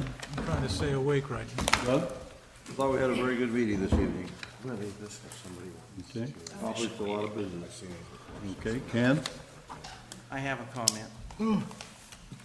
We got this packet here for the open enrollment information about health insurance, and it has reminded me that I wanted to follow procedure and send an email in to George to do some research. So since I haven't sent the email, I'll take the opportunity of this recorded meeting and that has minutes prepared to request George and staff to determine if the directors may participate in the HSA plan presented to staff and employees. You know, the laws, the legal aspect, to see if... Weren't we waiting for a Aqua decision on that, or compatibility decision? That was last. No, we never went further with it. We got focused on trying to get the whole packet passed instead of how it affected directors, so we'll get back on that. Yeah, we're minority group. Well, so Because we have till November 7th Yeah, that's not very at 4 p.m. That's, yeah. October, November, that's not very far, is it? I'll stop pointing anything out.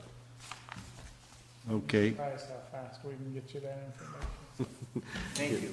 okay. Oh, Sorry to take a shortcut, but thought I'd just get it in. Okay. Sep?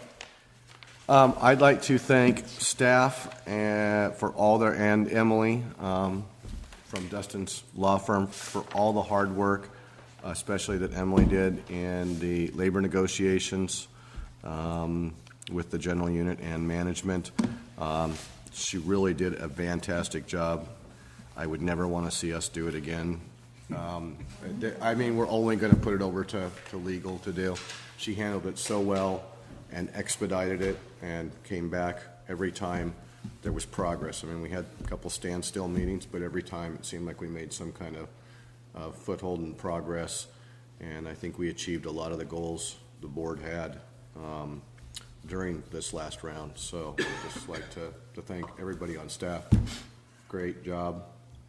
It was probably one of the most comfortable ones we've gone through in a long time. So, and thank Emily, please. I will. Again, Good. Thank you. I did then, and you guys are really lucky to have her. So that's my comment. Okay. My comment is I was, because of the Brown Act, we have to do everything in open meeting, and I've never been on a commission or committee or director thing. When we pick officers, we never discuss anything before. We just do it. And I'd like to see us put it on the agenda where we come in and we all, in an open meeting, talk about what each of our feelings are about who is president and who is vice president and stuff like that. And I just think it would be a good idea to do it. And I'm going to ask George to consider, I'm going to ask George to put it on the agenda. I just wanted to give you guys a heads up on it. What kind of comments are you expecting? Well, I'm hoping that people will say exactly what they think, You mean for the public to make comments? No, us. Oh, See, we never have, whenever we have an election. Oh, We're having a discussion yeah, instead of okay, a yeah, no director comment. discussion. Yeah, just comment. When we do get it on the agenda, you'll see what I'm saying. okay. But it's directors only is what it was, yeah. Okay, we are adjourned. Look at the time. 9:34. That alone is a record. Time ever.